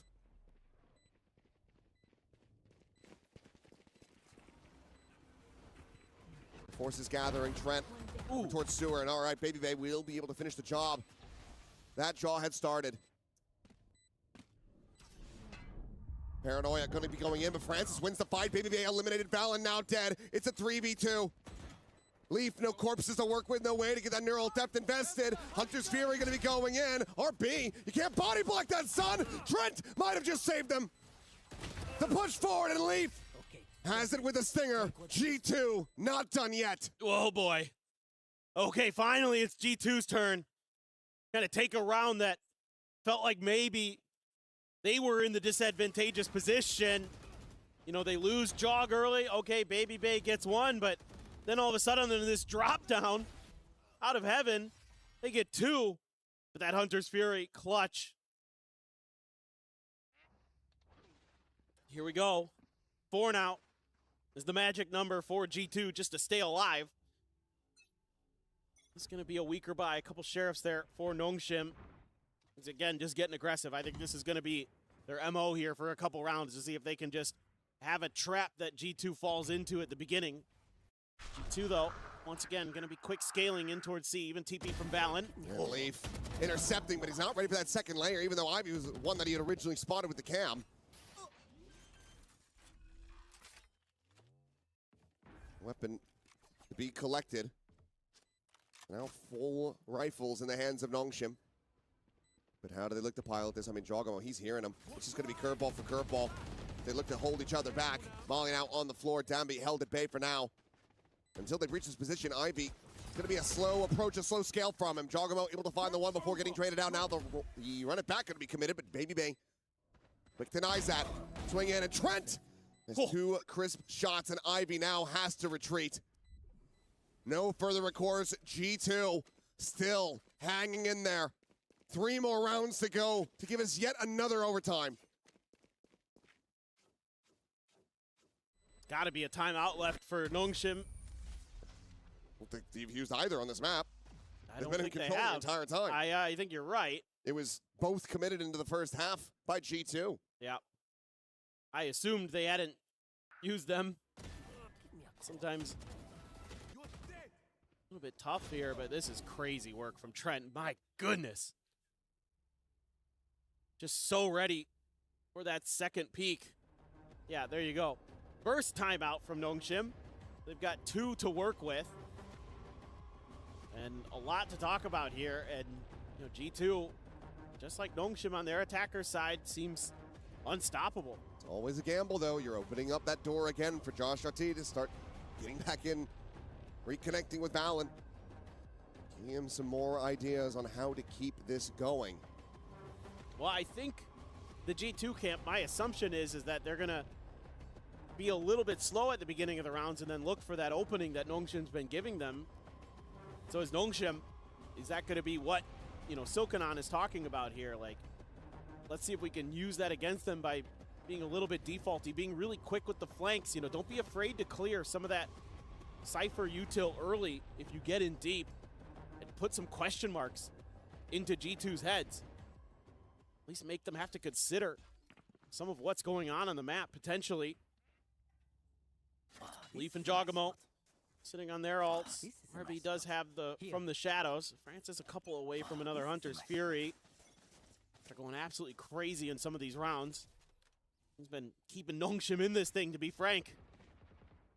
That round, that Sheriff 4K, that one may be the one we're looking at as the reason Nongshim gets into playoffs. Fishing shot off the cam initially.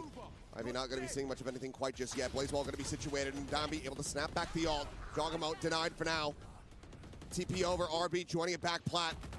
And it seems like G2 still want to try to shove this one forward onto the site, and they're winning out the fight decently well. As Francis now in a position where he once again has to try to clutch. The 1v2 versus Valorant and Trent to try to bring this series to its end. Just has to slow creep now. Hearing the tap, knows that they're still situated on C. He's got his recon back. Does he send it? Does he give away his angle of approach? Right. Backside plant.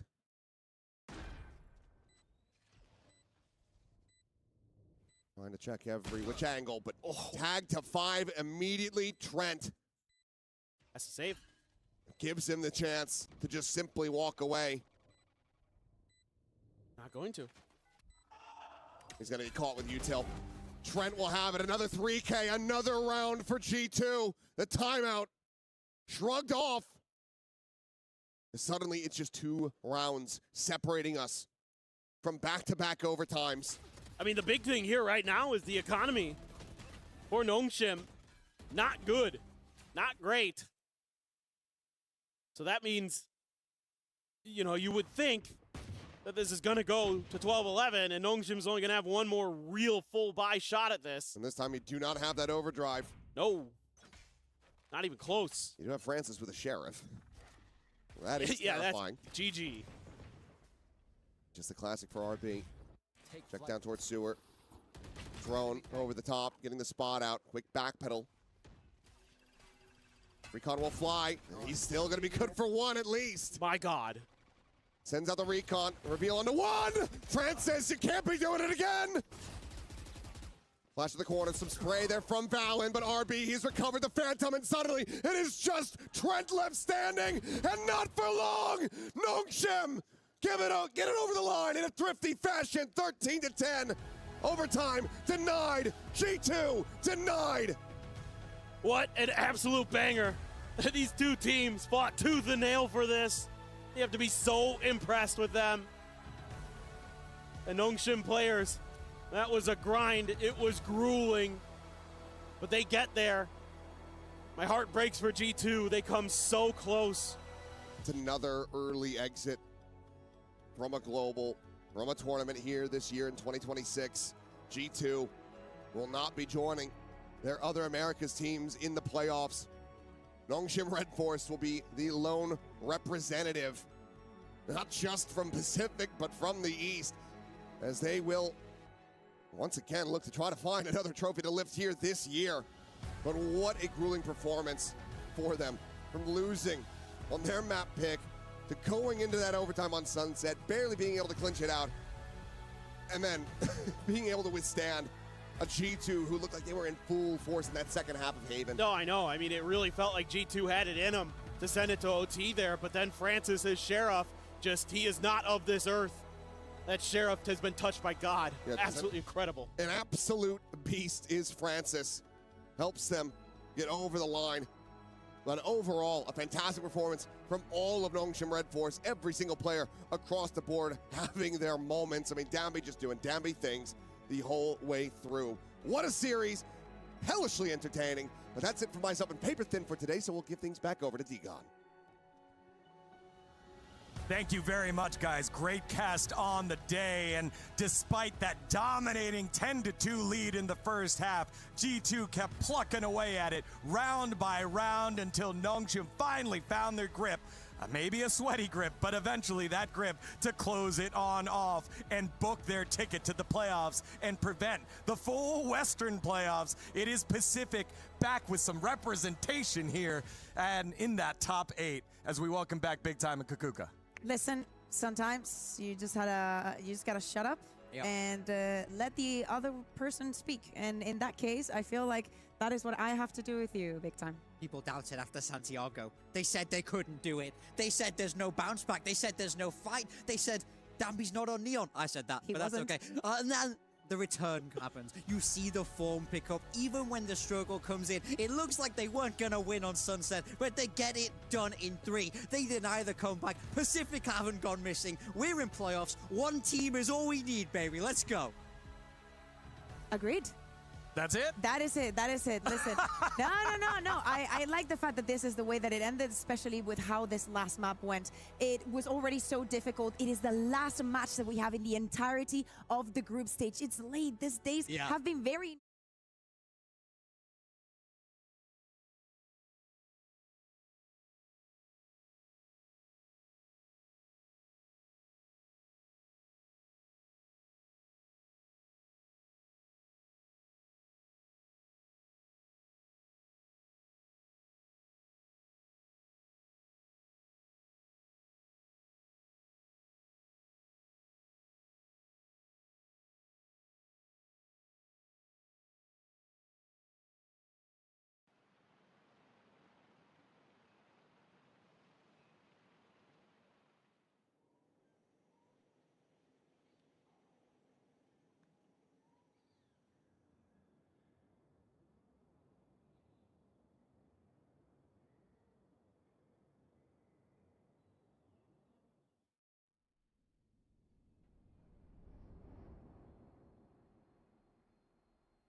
Match found.